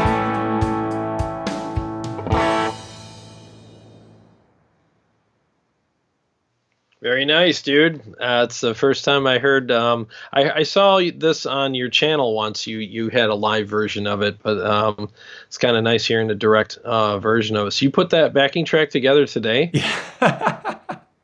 Wow, that's I tell you, ambitious. let me bring you back on the screen. You inspired me because you're like, well, I'm going to play the backing track, and I'm thinking, well, yeah, you're right. I can't really talk about all this and then not play anything. But that video that you saw of me playing that was with a band, and I actually used a Dr. Z amp for that with real pedals. And what happened at the end of the performance is, this is on my, if you want to see it, it's on my YouTube channel. What happened at the end is, I was very happy with it, but the guitar, everything stopped working. Something went wrong with the board. This was an analog board, right? So I had to just, luckily it was the last song, I had to unplug and go straight into the clean amp, but that was fine. But okay, that's one thing that can happen with real gear. It can, cables can fail. So it can. That's a real life lesson.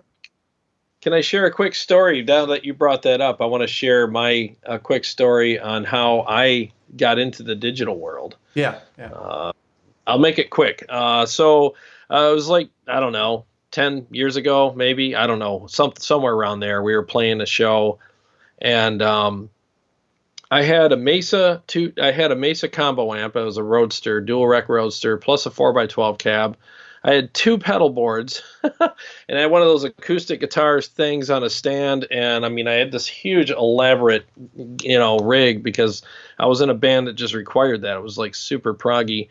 And so we did the show, set everything up, and 20 minutes before we went on, I didn't have any sound. And it was like, what's going on? The place is filling up. We're on stage just doing like a quick little monitor check, and I had zero sound. Everything was on.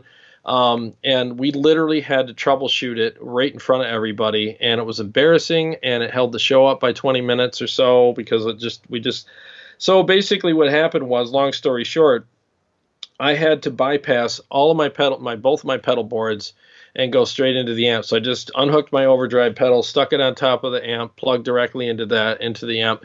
And I was doing songs that had like these giant whale calls, like that require lots of delay and like, epic type, spacey type things. And all the guitar solos I played, I don't like playing dry guitar solos. So, but in that show, I had to do that. And it was embarrassing because I didn't sound good. So that kind of reminds me of what Brett Murphy was saying earlier. Like, you want to see an uncomfortable musician on stage. That was me that night. And I got it we recorded the show somewhere. We filmed it. So, I mean, I was a mess that night. And I just could not. I was counting down the list of like, get me off the stage. And I was so angry after the show, I went and bought the Pod HD 500 that next day. Because I was like, and it ended up turning out one bad cable ruined everything. I had one bad cable going into my board from everything that sabotaged the show. I was so angry. I bought an HD 500X, and I said, I'm done with all this stuff. I'm sick and tired of it. I was so mad at my rig. I wanted to throw it against the wall. And I went too far with it. So I went full digital. Right. And I got so far into that and so far away from my analog gear that my tone ended up just fading away. And I was so bitter, I didn't care, and since I wasn't comparing my digital tone to real stuff anymore, because I didn't even want to look at my amp anymore. I was so mad at it because of all that. I ended up selling it, and it's one of the worst decisions I ever made, selling that amplifier. But I went too far with it, and then hence came my journey to get back to reality.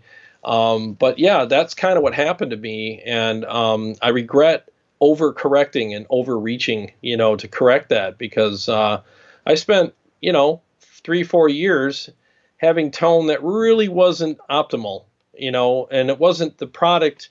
It was a little bit of the product. I mean, the Helix definitely sounds better than the HD 500, but it was the fact that I never really compared it to a real amp, and I was living on Mars and trying to paint trees, and I didn't have any in front of me, so I got pretty far away from real tone. The reason I like the real amp is that it is limited. So if I plug in, like this is based on a Dumble, which I know is a great amp. And if I plug into it, sure, if I plug into it, it's like, well, if I put everything at noon and play a chord on here, that should be a pretty good tone. With slight tweaking, it'll be a great tone. And then I can use the Helix for the effects. I like that. I mean, I'm sure some people can dial in modelers. There's so many parameters that are open to you. I'm sure some people can dial them in to sound great. But it's a lot of work. It's a lot of work. And again, there's pros and cons for both. I mean, you could get a real amp and feel it's not right for you as well. And I will say this, I've knock on wood again, I've never had a digital product. I don't think a digital product has let me down at a gig. I've certainly had 2 analog ones let me down. But that's a great reason for a backup. And I would say that the rule here is, the thing to remember here is always take a backup. I really think that Pod Go is going to be a great product, because I think someone like us could buy one and leave it in the car and have it there at the gig if we need it. Right now I actually have a fly rig pedal that fits in my guitar case, but I don't really want to play it. But it's always there. It fits right into the case. But I didn't enjoy that as much as playing through the amp in the room. But even within ears, I liked it. And I really like this setup. I like this setup of the analog and the digital together. For me, because I don't need many sounds. That's basically, people are going to laugh at me now and not watch me, because I'm like, well, actually, that's all I do. I just want a great clean, a great crunch. I don't really care about having 100 cleans, 100 crunch. I'm not that fussy. My thing is to sing and perform and entertain without being, um, stressed out, and that's why I like this. But I mean, have you got any questions on this, Jared? What I'm doing, or are you pretty? I mean, again, it's interesting because we're kind of running the same rig. Yeah, With we are with what I'm doing right now because I got an analog amp, going through, the same kind of situation, four cable method with the Helix. I mean, but you're going direct with an impulse response as opposed to using the power section and miking the amp. I mean, what do you prefer between those two setups, the impulses or the power amp? um, I think I like the convenience. I use Band in the Box to make backing tracks on my channel, and I like the convenience of going direct because I'm in this apartment. It's so easy. But having said that, I'm because you said it to me, I did mic up an amp a few months ago, and it also sounded very good. It was actually very easy to do. Yeah. So Yep. there's no problem micing up an amp. It's not a problem. It No. didn't even feed back in here. I was playing through these monitors in front of me and it wasn't feeding back. It's not a problem it's no hassle really to throw a mic in front of a cab. So you can buy those gadgets where the mic lives on the cabinet all the time that you have. Yeah. That's absolutely Yeah. Those fine. are nice. That's fine. I mean, I don't know. Like I was playing earlier and I felt like this is amazing. When I just played the track then, I was like, yeah, it's like they said, it's kind of for me, it's like 90% there. It's not the same as the amp, but it's definitely good enough. And that for me, that's a huge thing because you can also get the Synergy module without the cab and the power amp, which is that's what Rich is doing. He's got just the module holder with one slot, so you could use that Yeah. with a Helix. That's a great option Yeah. too. But I like having the No. amp. I like having the amp because Yeah. the thing is you're gonna have to you got to make that sound come out somehow. So you see, I've got the QSC behind me. That's a Yeah. great PA speaker, but Yep.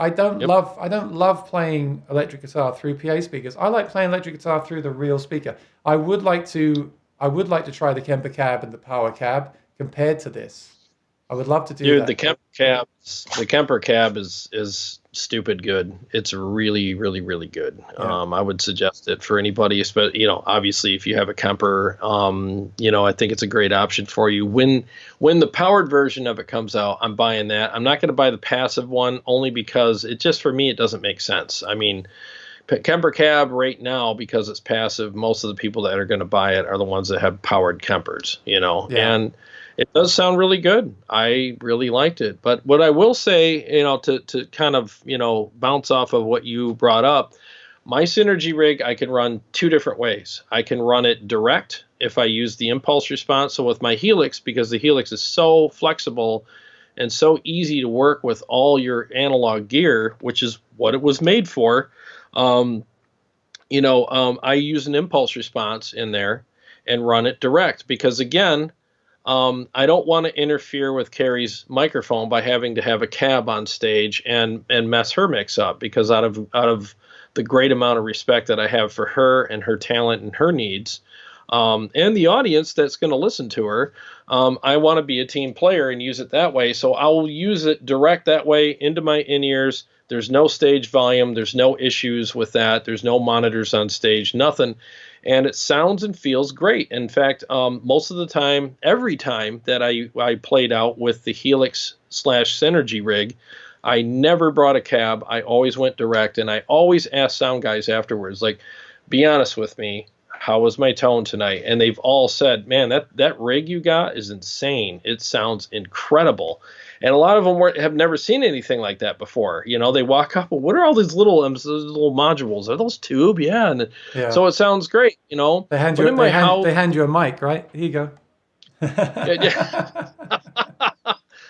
So it's all direct, and they love it. It sounds great. But in my house, I love using the power amp and the real cabs. And the one thing that's great about that too is when you're using like the all digital stuff and you're using like impulse responses and stuff like that, the number one thing that you want to do is avoid option paralysis. If you're turning knobs more than you're playing chords, there's an issue. So find a good impulse response and just stop. Just keep it. even if somebody comes out with a new pack with even more exciting features, and if you buy now, we'll send you a free set of steak knives, just turn the channel. You don't need it. It's stupid, you know. And the reason why I went with the power amp and real cabs is it kept me grounded. So now I have something again that I can pair my digital gear to, and if it doesn't match up to that, I need to do a little bit of tweaking. And plus I'm so grounded with real gear now that all my digital stuff, that's why it sounds so good, because I know what to compare it to, and I know what real is, what it sounds like and feels like. So it definitely helps me big time. I think you're right. Having a reference is important. It's good to own an amp. Have to. It's good to own an amp because then you're like, well, that's what the amp in the room sounds like, and that's a goal. Yeah, but on the flip side of that, there can be a thing with me of comparing. Comparing can be dangerous as well. Because I tell you what, It can. last week I was playing through I was making my own preset on the Helix, and I was like, yeah, this sounds really great. Oh yeah, it's great. Oh, okay, I can use this. I'm done. Then I turn on the amp, and I'm like, oh, it didn't sound like that. So sometimes I'll say this, ignorance is bliss. And I think that's why if you do have something that works for you, don't go looking elsewhere. Because it's a bit of a rabbit hole, a bit of a minefield, I think. Well, it can be, but then you also have to keep in mind, like right now, I'm in my studio right now, and I am the best guitar player in my studio. But There's nobody in you're here the only better guitar than- player there. Exactly. So exactly. Ah. So if I have a friend come over that can mop the floor with me, which I do have some friends that can, and they walk in here, well, suddenly, and you compare me to them now, I play, he plays, and then now you have something to compare it to, then you're like, well, I want to take lessons from your friend because he's better than you. You know what I mean? So that's kind of how it is. So everything's great until you park it next to something better.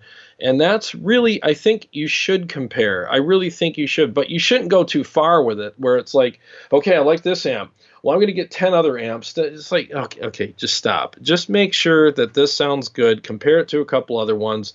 And if it's sitting good with everything else out there in the pack, you're good. And again, stay grounded. Have a tube amp. No matter what, you should have a tube amp. If you're going to paint landscapes, you should live in the country. Don't live in the city if you paint landscapes, because you're going to forget what they look like, and then they're going to look terrible, and people are going to be like, what is that? What's a landscape, silly? Have you seen a landscape lately? No, I live in the city. Okay, well, you need to go take a trip to the country because your landscape looks like something from another planet, you know? So this is your landscape. This is going to keep you grounded, and they don't cost a lot. I mean, geez, a friend of mine bought one of these for like under $400 used on Reverb the other day, and what a find. This is a great amp. The PRS MT15 is a fantastic amp. I reviewed it, and then I brought it back to the store after I reviewed it, and for 3 days it haunted me, and I was like, I have to go buy it, and I did. I went back to the store. I'm like, I just give me the amp. Here, take my money, and it's one of the best purchases I've ever made. I mean, You know, I could show you the modeled kind of Dumble in the Helix. Obviously, it's a different amp. Yeah. It's a different amp to the ODS module, but I could compare them. But even then, even if they sound the same, the great thing with this is I then have the amp if I want it as well. So it's a nice thing, I think. You know, what I've got here is options. I can use in-ears with these two things.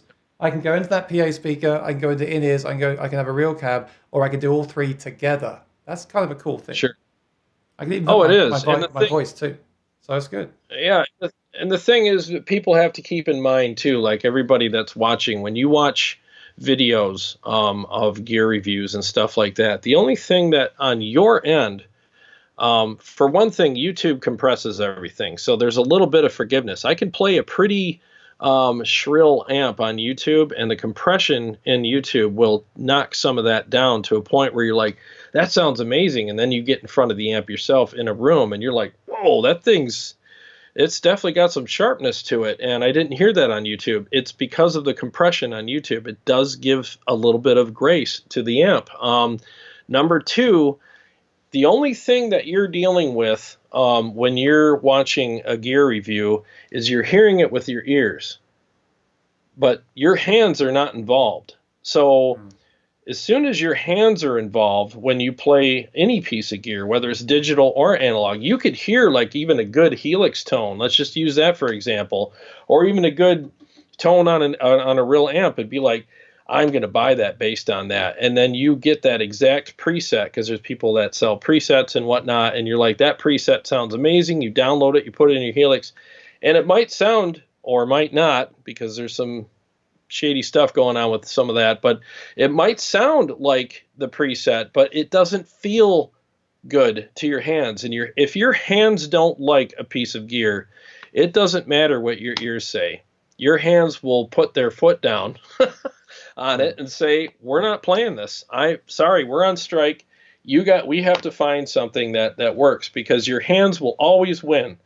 Every single time when it comes to any piece of gear, your ears always take a back seat to your hands, because if your hands don't like it, it's out the window. It has to feel good. So keep that in mind with gear reviews and stuff like that.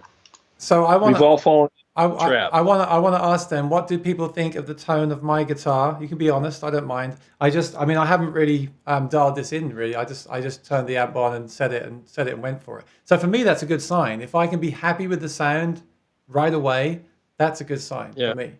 Thank you, Patsy Smith, for the super chat for my song. If you want to check my song out, I do have an album on Spotify and Apple Music and all that stuff. And I think I'll do more of that. I think I'm going to make more backing tracks with Band in the Box so I can play my electric songs as well as my acoustic songs. I think that's a good idea.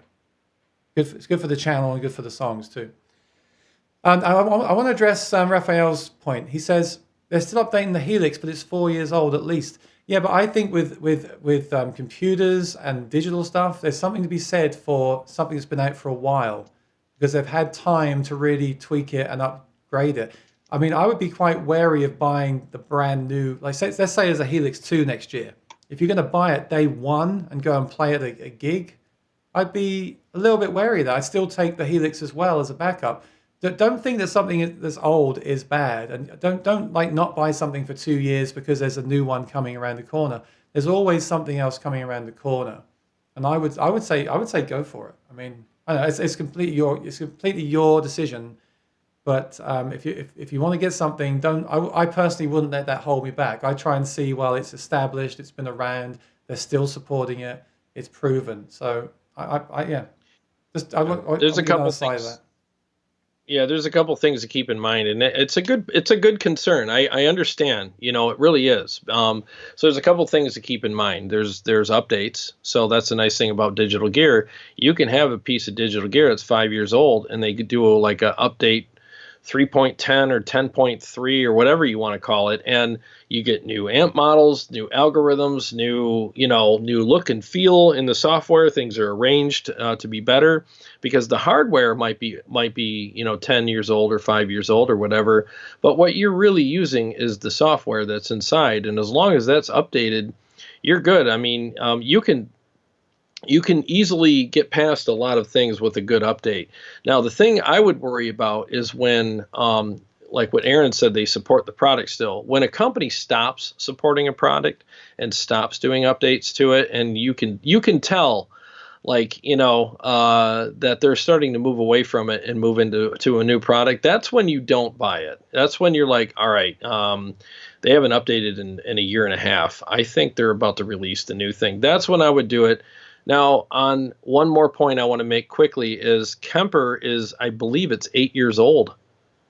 I mean, it's I guess, and I don't mean this in a derogatory way, but it's old tech when you compare it to other things, because XFX has come out with, several iterations of that since their thing, and the Kemper still smacks it. The Kemper still smacks it. And it's like, I see interviews with Chris Kemper every year at NAMM. People walk up and say, so what's new with Kemper? When's the new Kemper coming? And he's like, why do you need a new Kemper? This thing still is king of the digital platforms out there when it comes to tone and feel and options. It really is. As far as a direct option goes, you can't beat a Kemper, and I've played all of them. I've played every single product out there, and it's not even a hair-splitting, nitpicking, cork-sniffing thing. Kemper kills every single one of them when it comes to direct. On the other hand, Helix, in my opinion, is one of the best options out there for cable method. So it all depends on your application. I mean, I want to play devil's advocate because I think the Kemper is amazing too. It's a great piece of technology. It's amazing. It can have, I mean, it's the only thing that has all those amps in it. But I have to say, after owning one for about almost a year now, looking back, I kind of do wish they had, I tell you all the time, like, I don't use a bunch of effects, as you just heard. But even me, I like, in my mind, I'm like, I want more effects options either side. I know some people are using that with an HX effects, which is fine. But as someone that wants an all-in-one, I do, I mean, I don't really need a lot of the flashing lights and things, but I do like the modern stuff too. I kind of wish Kemper had done an update as well. I don't know. I know it's kind of a bit controversial, but Well, Scribble Strip would be nice. I mean, there's definitely some things that I think they could have done even with the stage, even though it's a brand new product pretty much. Scribble Strip would have been nice and stuff like that and whatever. But the thing is, though, with Kemper is their whole idea is it's a tool to get the job done. It really is. Like if you need a tool in the toolbox that is your go-to tool, and you use it so much that you don't even have to look. You could just feel for it and be like, there it is. And it just works. To you, it's like, I got the job done. I don't care if it has a fancy rubber handle. I mean, I'm done. So it's kind of like that. It's a working tool. And when you see bands go on tour with, any digital product, 9 times out of 10, when a band is using a digital product direct, well, I shouldn't say 9 times out of 10, but I would say the majority of the time it's a Kemper. It really is. So there's that, and yeah, it's definitely, like I said, it's the effects and stuff like that. I think the effects in there are absolutely fantastic. I really like the effects. The Kemper's shortcoming would be the overdrive pedals. The drives, yeah.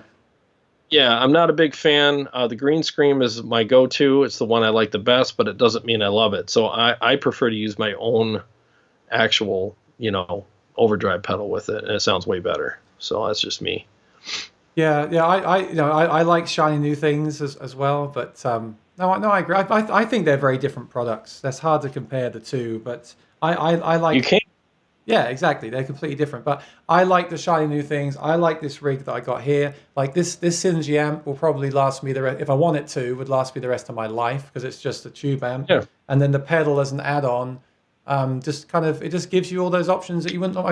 Once I played a gig and my pedal failed and I went straight in, and I loved that. There's something really great about plugging straight into an amp, that direct connection.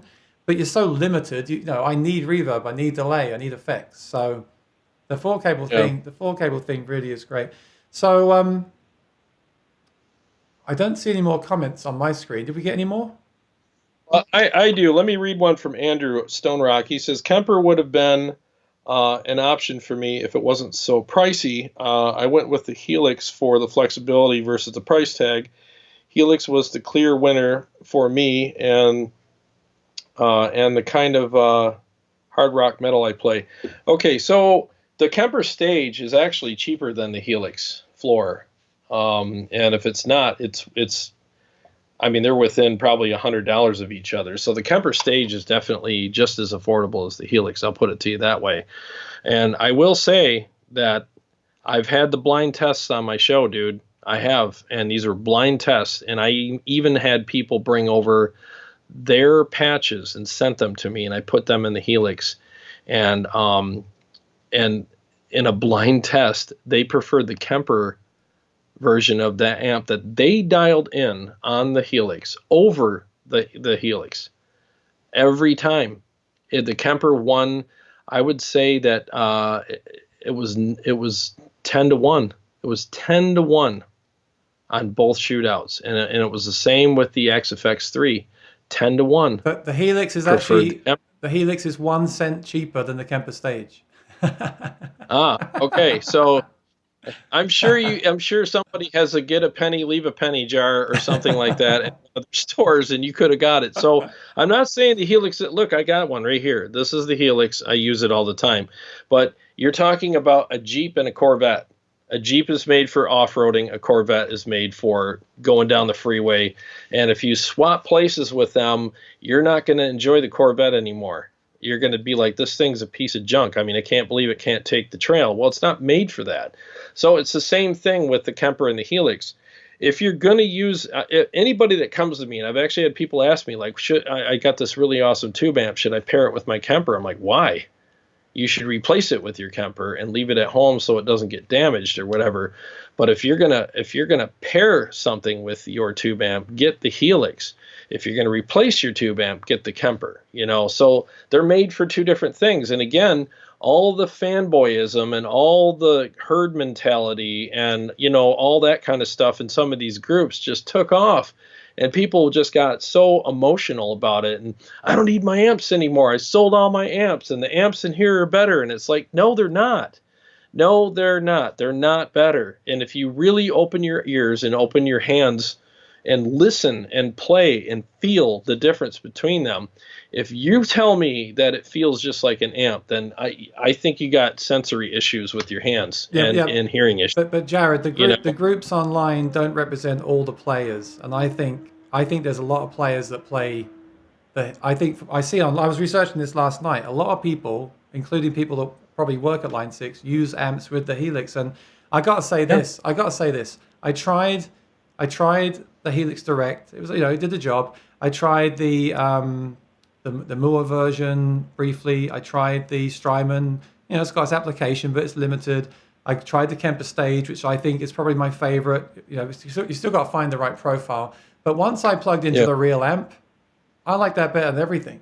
So actually, whenever I record stuff, I'm okay with going direct. Like my cover songs on here are done with Native, very useful tool. But when I play in a room, personally, the amp beats everything. I actually like the amp more than the Kemper. So that's why. The amp will always win. That's why right now I'm like, well, if I can have this real combo and this Helix, then for me that's kind of the best of both worlds. Yeah, I mean the amp will always win when it comes down to tone and feel. I mean, there's just no beating it. Next recording I do, I'm going to have an amp. I'm not going to use my Kemper. I'm going to use an amp in the studio.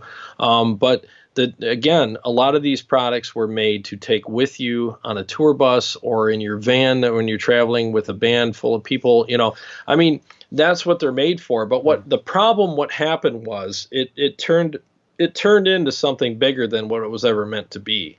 And like I said, the fanboyism, the sycophants, and people that want to take advantage of the market, they're the ones that turn this into a cultish type thing where it's like, how dare you say it's not as good as an amp? It's not. Do you own an amp? And the people that say that, the people that are that far over in that direction are the same people that don't have amps anymore. And it's like, I'll give you a quick example.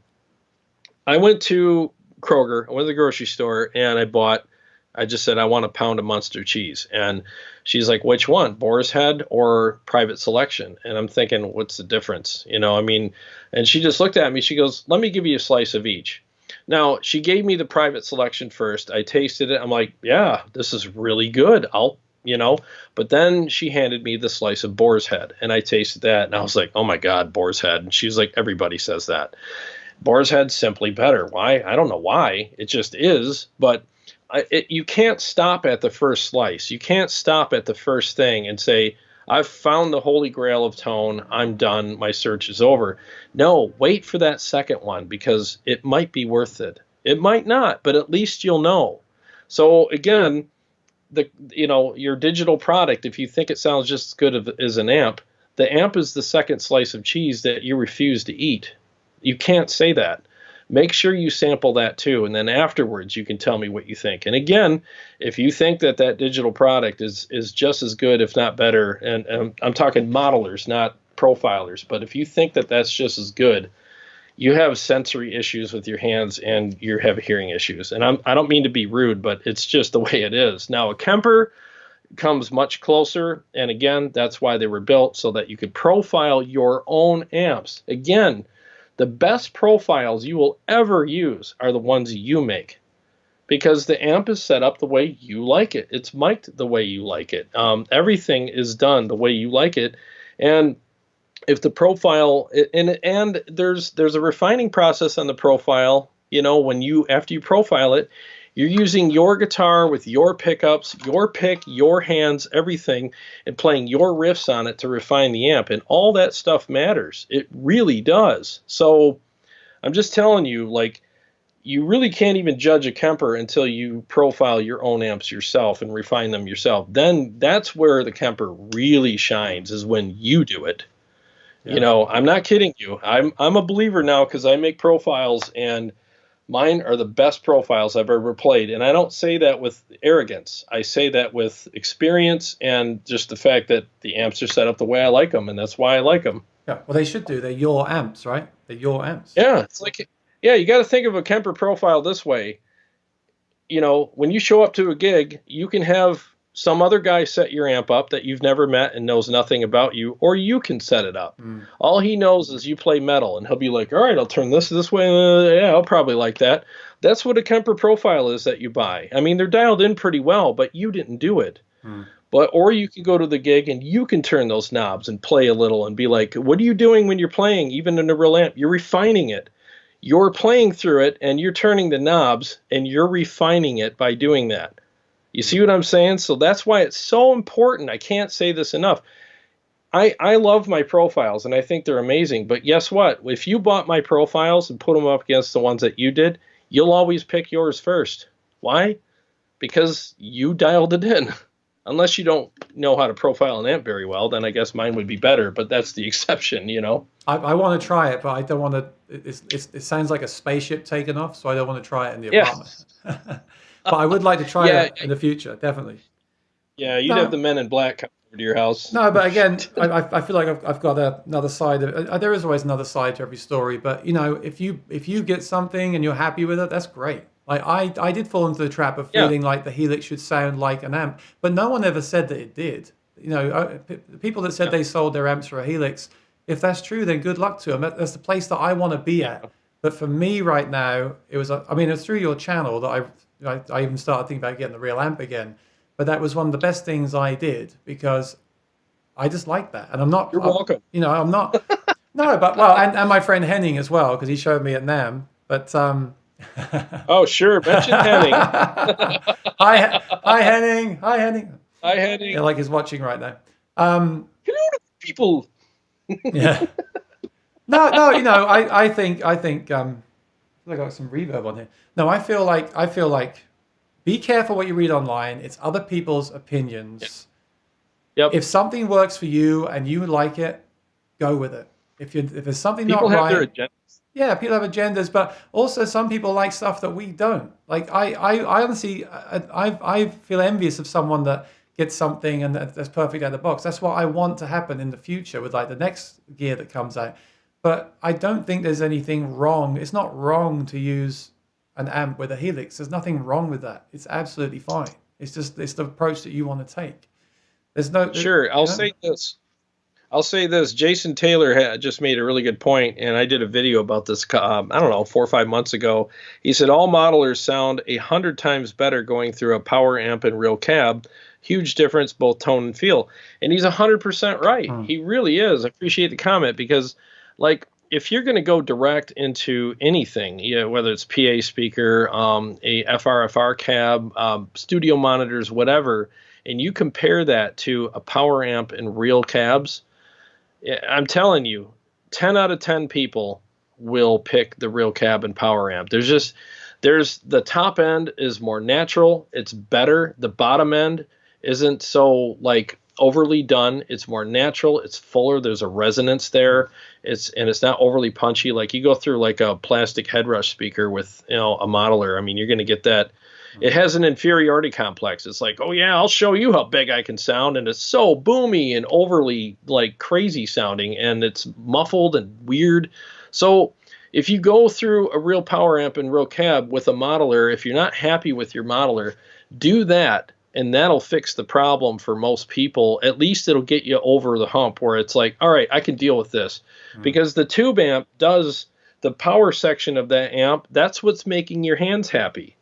That's what makes your hands happy. It's that give. It's that a little bit of squish or bounciness or chewiness that you're looking for.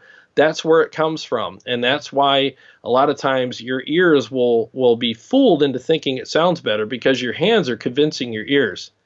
I like this a lot. We're getting this right. And your ears are like, well, I guess so. I mean, it sounds better too. And it does sound better, but I think more so it feels better. So do that. Try it. And I'm telling you, it works. I agree. This is our opinion. What do you guys think? Do you agree with us? Because I'm not, like I said, if you don't agree, it's absolutely fine. I feel like it's fine. Yeah. No, I feel like I do agree with you, but I feel like if you're going to amplify anything, you might as well use a real amp, especially if you get a small amp that's the same weight as a PA speaker. Anyway, the only exception to that, and I am tempted to try the power cab, because if I wanted to pull out the acoustic and play through that, that would be a good thing. I can't do that with an electric amp. An electric amp is kind of a one trick, it does one thing really well. Sometimes you need, if you need the versatility, then but it's just in my opinion, I'm like, well, if I got a 50-pound FRFR or a 50-pound tube amp, and I'm only playing cleans, I might as well just take the real amp. But if I need a backup for a PA, or if I need to put acoustic or vocals through it for some reason, or a synth or something, then of course it does have its place again. So I think I want to start summing up, but I think for me, if I'm gonna just be playing electric, I think what I have behind me, and we'll see. The thing I love about having the YouTube channel is we document this stuff, right, as we go. But this is a great option right now because you have the best of both, and I don't think you're compromising. I don't, because a lot of effects are digital anyway. And I don't I don't care enough about wah-wah pedals to go out and buy a $300 wah-wah pedal. So, for me, this is a really great option. And I'd like to do some more comparisons in the future. I'd like to show off the modules. I'd like to show some comparisons between the digital preamps and the real preamps and get people's feedback. I mean, I think today has been a very general overview of what we think right now. And I think I'd like to know if people enjoyed it, if it wants to do it again. And I think, like same as I said with some other people this week, like the first meeting we have like this is kind of getting to know not getting to know each other, but getting to know each other online. And then I'd like to focus more on specific things, like maybe when 2.9 comes out, we could do a hangout just on that and talk about the stuff in that. I'd like we can do that. I'd like to do that, but I'd like people to tell us if they want us to do that and what we should focus on, because we could have sat here for 3 hours a day and just talked about speakers, couldn't we? Or tubes. You can. Yeah. And really what it comes down to, again, like, how do you choose the right gear for you? Well, look at your whole encompassing situation. There's budget, there's taste, there's how much room do you have in the vehicle that you're taking? How big are the stages? Are you going on tour? Are you staying home? Are you doing a little bit of both? Are you just playing locally? You just drive to the show and just do a gig and do your thing. So there's all those things that you have to think about, and you have to have a circular kind of mentality about it. You can't just be straight line focused on, I want a big two 4x12s and a big old amp on top and a huge pedal board. It's like, well, great. I'm sure you'll love that until you have to take it to a gig. And then, we've all been to those gigs where there's that narrow flight of stairs you got to go up and you're like, oh my God, and it's like, what you going to do now? But then, then if you had my rig, you could just take the Helix and leave the amp in the car.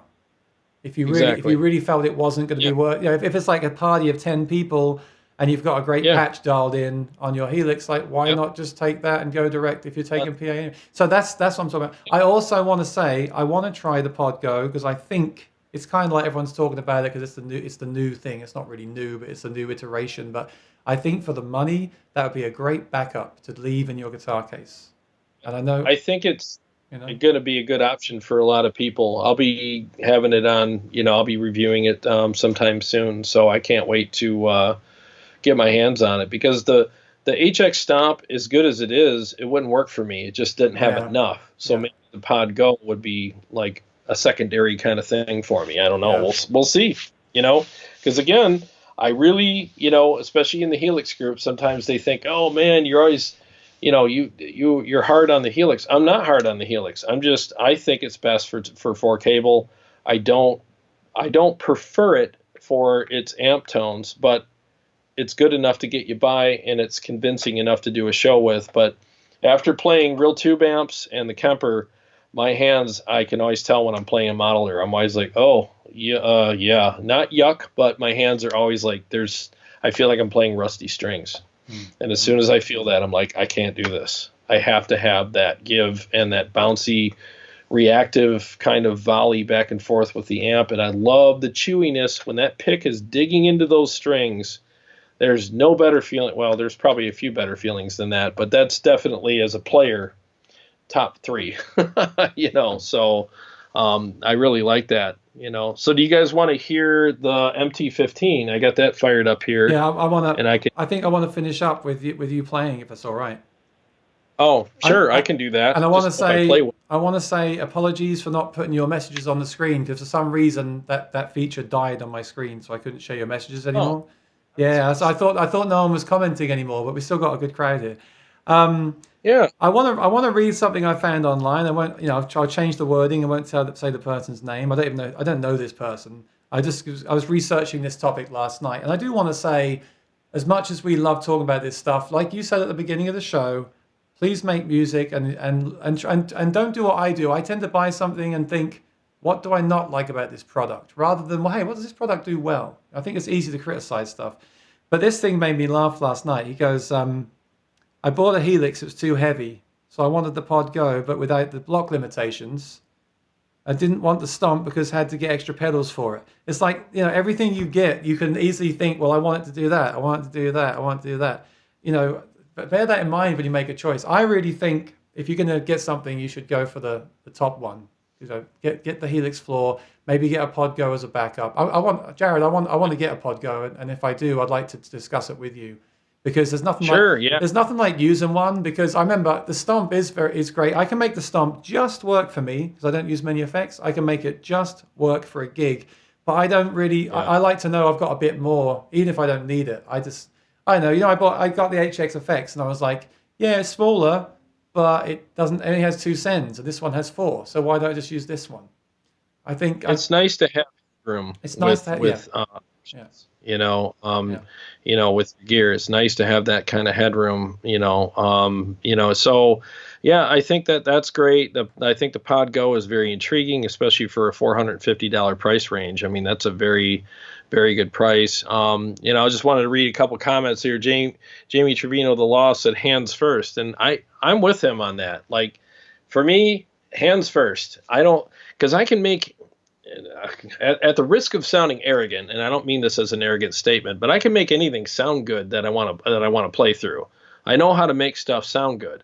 But if I can't make it feel good, then game over. I don't want it. I really don't. And there's some amps that I've played where I'm like, this thing does not feel good. And sometimes your ears, because it's got that weird high end or something, will tell your hands too, like, this doesn't feel good, right? I mean, it doesn't feel good to us. And then your hands are like, yeah, it feels thin.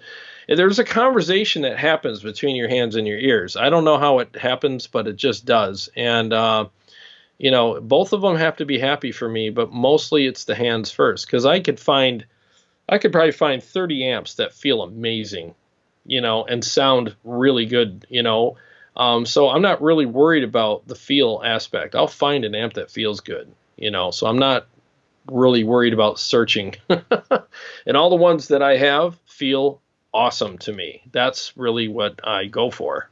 I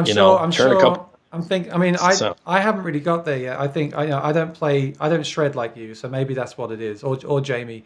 But like I said earlier, I don't shred time either. But like I said earlier, there's it's more the massive sound that I notice. I feel like I'm in a 3D space with the amp in the room with me. Maybe it's just more alive and bouncing around. I don't know, but it's usually the experience I have. And like I said, you can't compare them because it's a different thing. The mic cab, it's a bit like I was thinking last night watching you. Like if you demo a speaker in the room with a mic, and then you demo a Helix impulse response, how can you really tell that over YouTube? Because you have to actually be in the room with that thing, right? It's kind of hard to demo that stuff. It's a feeling. Yeah, I agree with that. It really is. Yeah, because again, like you can download somebody's patch or preset that they made and they demo and they're like, check this out. And you're like, sounds great, and then you demo it, and it just feels awful, and you're like, I don't know how, how this person can play what he played in his demo video, with this thing, because I can't. And it really is different strokes for different folks. It's like getting in someone else's car. How do you drive this thing with the seat all the way back and the mirrors adjusted the way they are? Well, I'm taller than you.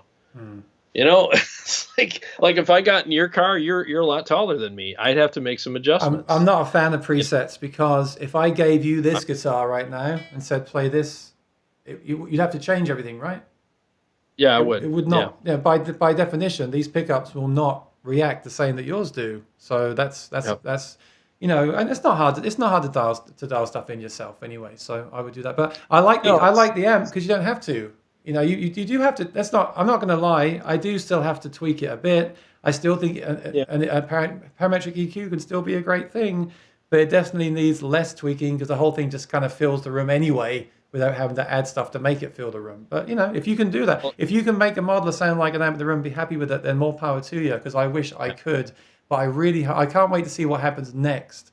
Because I mean, think what these things sound like now compared to like 20 years ago, and think way better. It's exciting, and I don't want to be too critical. I mean, like I said earlier, I can't hang a picture on the wall. So what they're doing here is incredible. But I have no problem with saying to someone, use a real amp, but have the best of, why not have the best of both worlds? Isn't that a wonderful thing? You get those ideologues too. They'll just be like, it's real amps or death, real amps or nothing. And they're the same guys that, either have roadies, and have not been in situations where they have to carry all this heavy gear, or they don't really realize, and goes back to the beginning of our video. When people ask me, like, what should I get? I'm not going to be that guy that's like real amps or nothing, even though I do prefer real amps. But I ask questions. I want to qualify you so that I can give you a proper answer. Because, again, like if you came to me and said that, and I said, well, buy a full stack. I mean, that's how it's done, son. And you're like, oh, how do I get that into a cab? Yeah. I just made a fool out of myself, and now anything else that I say to you has no credibility because I should have qualified you. I should have asked you some questions. That's how you answer questions when it comes to stuff like that. You answer them with more questions to qualify the person, I did, so it's not really. I did that. I bought a 2x12 and I couldn't get rid of it quick enough. I'm just like, this ain't fit in my car with a full PA system. No, be practical. I think, again, I keep saying it, but I'm very happy with this. Subscribe to my channel and see if I still have this in a month's time, because that's the real kicker, isn't it? But I really like this rig a lot, and that was your suggestion, so thank you. But it's great.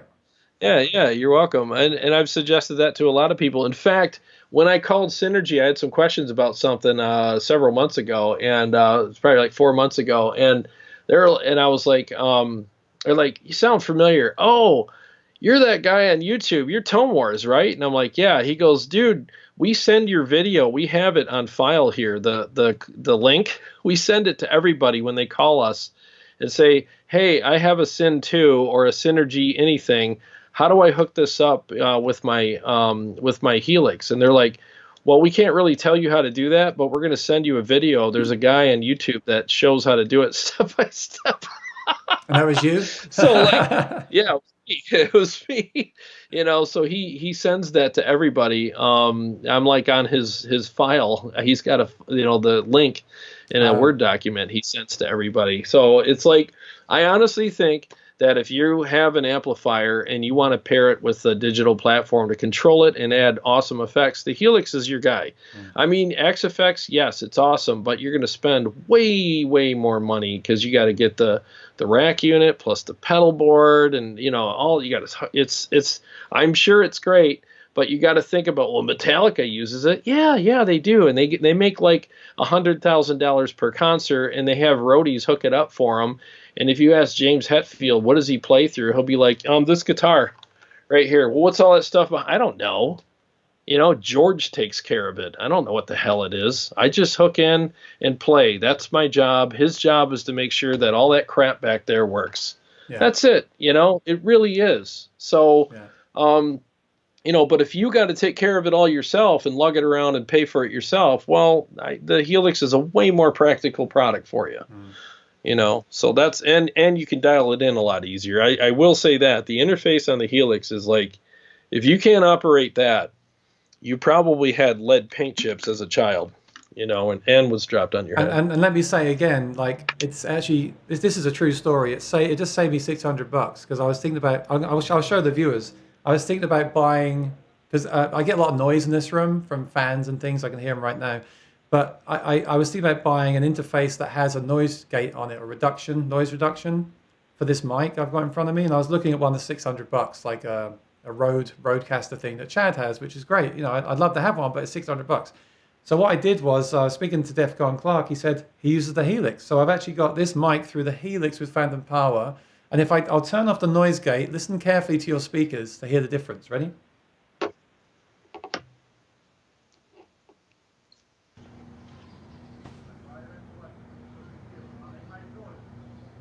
Wow. That is so loud. I can hear people talking somewhere. Yeah, you got the TV on, I think. So I had my backing track through there, flexible, but again, the actual sound I'm hearing, not today, but usually is through the amp. And so I've got a couple of questions. I will just address them. I was missing everyone's questions before because my chat wasn't working, but someone said they have the same Strat as me. This is the Sweetwater Strat. And they asked me a question about the bridge. I want to just answer them. I've got to find it. Yeah, Jim C was asking you that. What did they say? I can read it to you if you want. Oh, no, I got it. I got it. I have the same Sweetwater Strat. Do you find the bridge pickup is overpowered by the other two? I had to replace the bridge pickup. No, actually not at all. And I think if this was too loud on the bridge, you would just adjust it, right? You'd lower the height to match the other two or raise these two. But I've not found that. You know what? I actually really want to get a guitar like Jared has because I want to play more like heavy stuff. But for what I do most of the time, I just love this guitar because it's got this. I want to show it off because I never talk about this. It's got the roasted neck, which is really nice. It's got the locking tuners. It's got the real like Stratty vintage pickups. The only issue I had with this guitar is that it was really noisy. But rather than change the pickups, which I thought about doing, I got the Illich. It's basically a dummy coil under here. This is the Illich guard of the dummy coil, and it really this is. For a vintage Strat sound, I love this. And it also came with 9s. I always use 10s, so I've had to get used to them. But I don't know. I really like it. I would like to eventually get something with more of like a modern humbucker guitar, like Jared's got, maybe with the Paizo or something. But I really love this Strat. Like all guitars, I had to do some work on it, but it's great. And then someone else asked, what's the amp behind me? So that is, you can see the Synergy combo. See, again, a bit like Friday's show. I've been so busy with other things, I haven't actually talked about that yet. And it's such a great thing. I need to really do a whole video just on that and the 2 modules I have and the thing and all that. Such a great product. It's really great. Well, it's a hybrid. And someone said to me, hey, Aaron, you're going to have to buy all the modules and try them all. They had a point. I kind of want to get all the modules in here and try them all. And I've got 2 and I keep going back and forth. It's a bit like tweaking in a way. But I really like, who doesn't like a Dumble? And I was thinking the other day to myself, like if I only use this module and never use anything else, maybe one day I would get like a 2-channel 2-rock or something if I decide that's the only amp I ever want. But say I get one of your guitars next year and I decide I want to start learning how to play metal, I can just change the preamp. So it's a really good option for versatility. And they make other products that are great too. I was actually thinking, Jared, I could get the small bay that holds 1 module and just take it to a gig with the Pod Go. And plug the Pod Go into that, right? Dude, I'm telling you, that would probably be the ultimate combo rig right there as far as size, money, functionality, tone. It would be absolutely amazing. That would be a killer. You know what? That's you bring that up now. That would be a great fly rig. Yeah. You get the best of both worlds. You get the real tube preamp. Yeah. You get a great IR in the Pod Go and the functionality of the Pod Go, the size, all that, and the price, $450. That's a great deal for something like that. And it has all the stuff. Well, it has all the inner workings of the Helix as far as the sounds and stuff like that. So, I think it would be a really good product, a really good pairing. I am a very big fan of Line 6's effects and control and interface. Amazing. I'm not trying to correct you or, I'm not trying to one up you or anything. I'm just trying to always have the other side of the coin. I will say this: Yeah, if yeah, you don't hesitate to buy a Pod Go because it will make a great backup or portable rig. But remember yeah, this: I was reading today. It will not. It doesn't have all the effects, and it only yeah. essentially has 4 effects you can drop in, and it probably won't get the pitch stuff. So just be wary. Like if you're looking for your first modeler pedal, are you going to get that because it's the new thing and it's cheap? Just remember that when the 3.0 comes out, you might then be wishing you had a Helix floor. So I just want to put Yeah. that out there. Always like with a Yeah, like when you buy a computer, my stepdad used to say, always get the best you can afford at the time, because yeah, don't get the cheapest one and then wish you've got the better one. Always get the best. If you can afford a Helix floor and you've got a car, I would get that. But if you want to travel on the subway, I would get the Pod Go. They're probably both. We can test it. Like the Pod Go into my Synergy or your Synergy direct to PA would be a great test for that. And if that worked, I mean, oh, Antonelli, what? Rich had the idea. I'll give him credit. He got the little module with one preamp module, the little bay, and his Helix. That is a really good option for anyone to have the tubes and the Helix. So yeah, the Oh, oh. Synergy stuff is very cool. So I tell you what, I think we should start wrapping up. We've had a great crowd here. We've still got 20 people Yeah, watching yeah. after 2.5 hours, which is awesome. I want to. Can I read one more? Can I No, read no, one more yeah, question? go ahead. I don't want to miss anyone. All right. So and I apologize if we've missed some people. It's Yeah, not because we don't care. It's literally like we're looking at a camera and glancing over occasionally. So, yeah. Jason Taylor says I have an XFX3 sitting here, but rarely touch it, other than for recording. The amount of controls on it is daunting, and you really need to know what you're doing to take advantage of it. I couldn't agree more. I had one here on the show twice, and it's so overwhelming with all the stuff that you can do, and all their little fanboys in their little group crack me. I'm not in the group. I got a friend that is, and it's just amazing when you got all these guys in there and probably have never stepped foot on a stage, have never done anything serious with their music, but they can turn knobs with the best of them. And they're just like, well, if you do this and you do that, you go under the hood and you go a deep dive into the menus and do all. It's like, dude, you got any music you want to share? Well, I don't have anything I've recorded. You know what? Then I don't really care what you have to say, because it's like, you're great at polishing the race car, but I actually race them. And I don't care if mine's a little dirtier than yours, because I actually use it for what it's intended for. I'm not sitting here polishing it all day. So like that's the way I look at it. And if you have a product that's that daunting and has those many useless features on it that really don't matter, that much, I mean, you should probably, again, what are they trying to emulate with these products? Amps. Amps don't have all that stuff. You just turn them on, turn a few knobs, and go. So it's just simple. And it's like, we need to get back to simplicity and just turning something on, treat it, and I always say that, treat it like an amp, even if it's a digital product. Treat it like an amp, it'll sound like an amp. Treat it like a science project, it'll sound like a science project. I was thinking, I was thinking the other day, this concept, like, why do we model all these classic amps? Why not? I told you this before. Why not just have like a clean, like the Line 6 clean, and have like a simple mode where all those things are locked away? Yeah. I personally, I mean, that's just how I am. I'm not.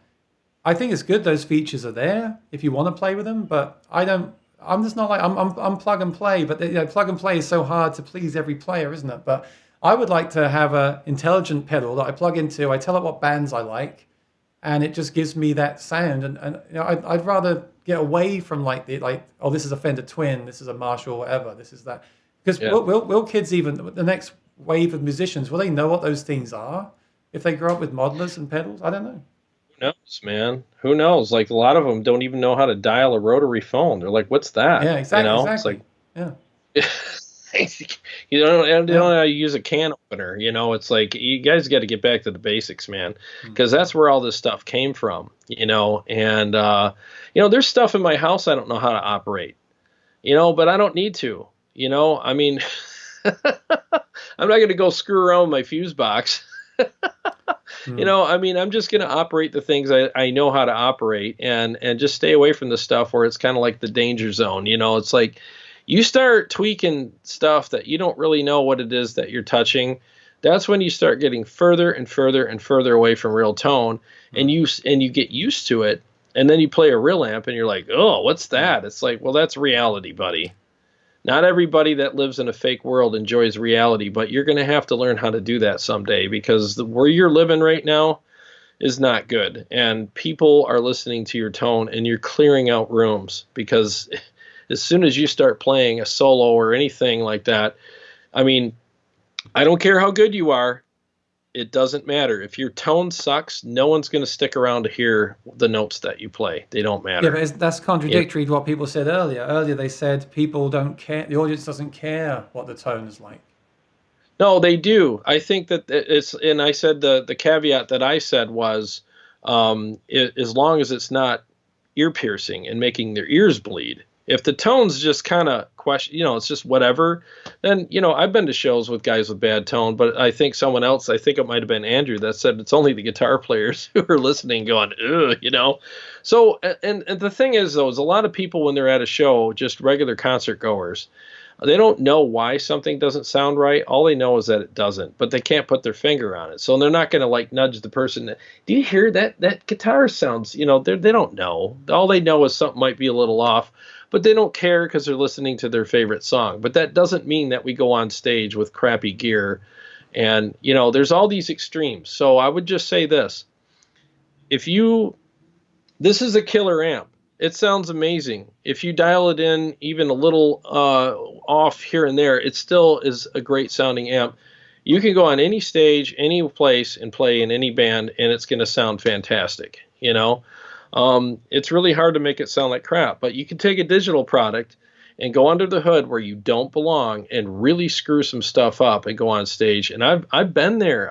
Oh my God, have I been to stages, jam sessions, churches, all kinds of stuff where people bring stuff, on stage with them, and it just sounds so brash and so thin and bright and awful. That's what I'm talking about. You can't do that. You have to be self. With the modeler, you have to know what you're doing, and I agree with that. It stresses me out as well, because I'm like, well, what? Maybe I have to. Do I change it from here, or do I change it from here, or do I change it? But then again, maybe I'm sure for some people that's useful. But for me, my brain doesn't work that way. Maybe through playing the real amp more, I'll get to know what good tone is, and my patches will improve. We'll see. We'll find out. I'll cover some of that in the future, But no, I think it's pretty clear we both like real amps. Real amps are not going away anytime soon, and I think people should. Again, there's so much we can cover. This is also broad. I think what I take away from today is the point I want to make today is, I think if you haven't considered it, consider a hybrid rig, or if you've never tried one, then try one, because it was a big eye opener for me to do that. I think people should check that out for sure. So I think we'll wrap up. I think, again, I'm sorry if I missed anyone's comments. I will put all Jared's links in the description. Please subscribe to his channel. He goes live Wednesdays and Sundays every week. Please subscribe to my channel. I go live, right now I'm going live. Time. Well, right now I'm doing 4 p.m. because I've got nothing else to do. But I guess eventually I'll have a schedule in place, If you like the show, please subscribe. Please let us know if you want us to do more. Reach out to us and let us know if there's certain things you want us to cover. I really want to talk to you about, like, you have a piezo in your electric. I want to talk about that and how you use that. And I want to talk to you more about metal and tunings. And I'd love to collaborate on those things, again, that are different for each of us. So thanks for your time. Thanks for your time. And I'm glad we could finally do this. And I think everyone's given us great comments. They really enjoyed it. So I'd like to, that's awesome. Of course, the music is the main thing. So I'd like to end with you playing a song. Is that okay? Yeah. Yeah. Now that my hands are sleepy, let's go ahead and do something very difficult. Why not? Right. So you guys can all laugh at me. So get ready for comedy time here. So let me pull up the track. Even my iPad with the tracks on it fell asleep here. So let me let me find it real quick. Bear with me. Hopefully this is the right one. Sure. All right. So this is the PRS MT15 through the Helix for effects. And I'm going to go ahead and play this really crazy, hard to play song here and play us out. Let me mute the mic. I'm going to do a couple riffs just to get things going again, and then I'll go ahead and continue with the track. Here we go. Okay. Thank you, everyone.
Ah, I made it. Nobody died.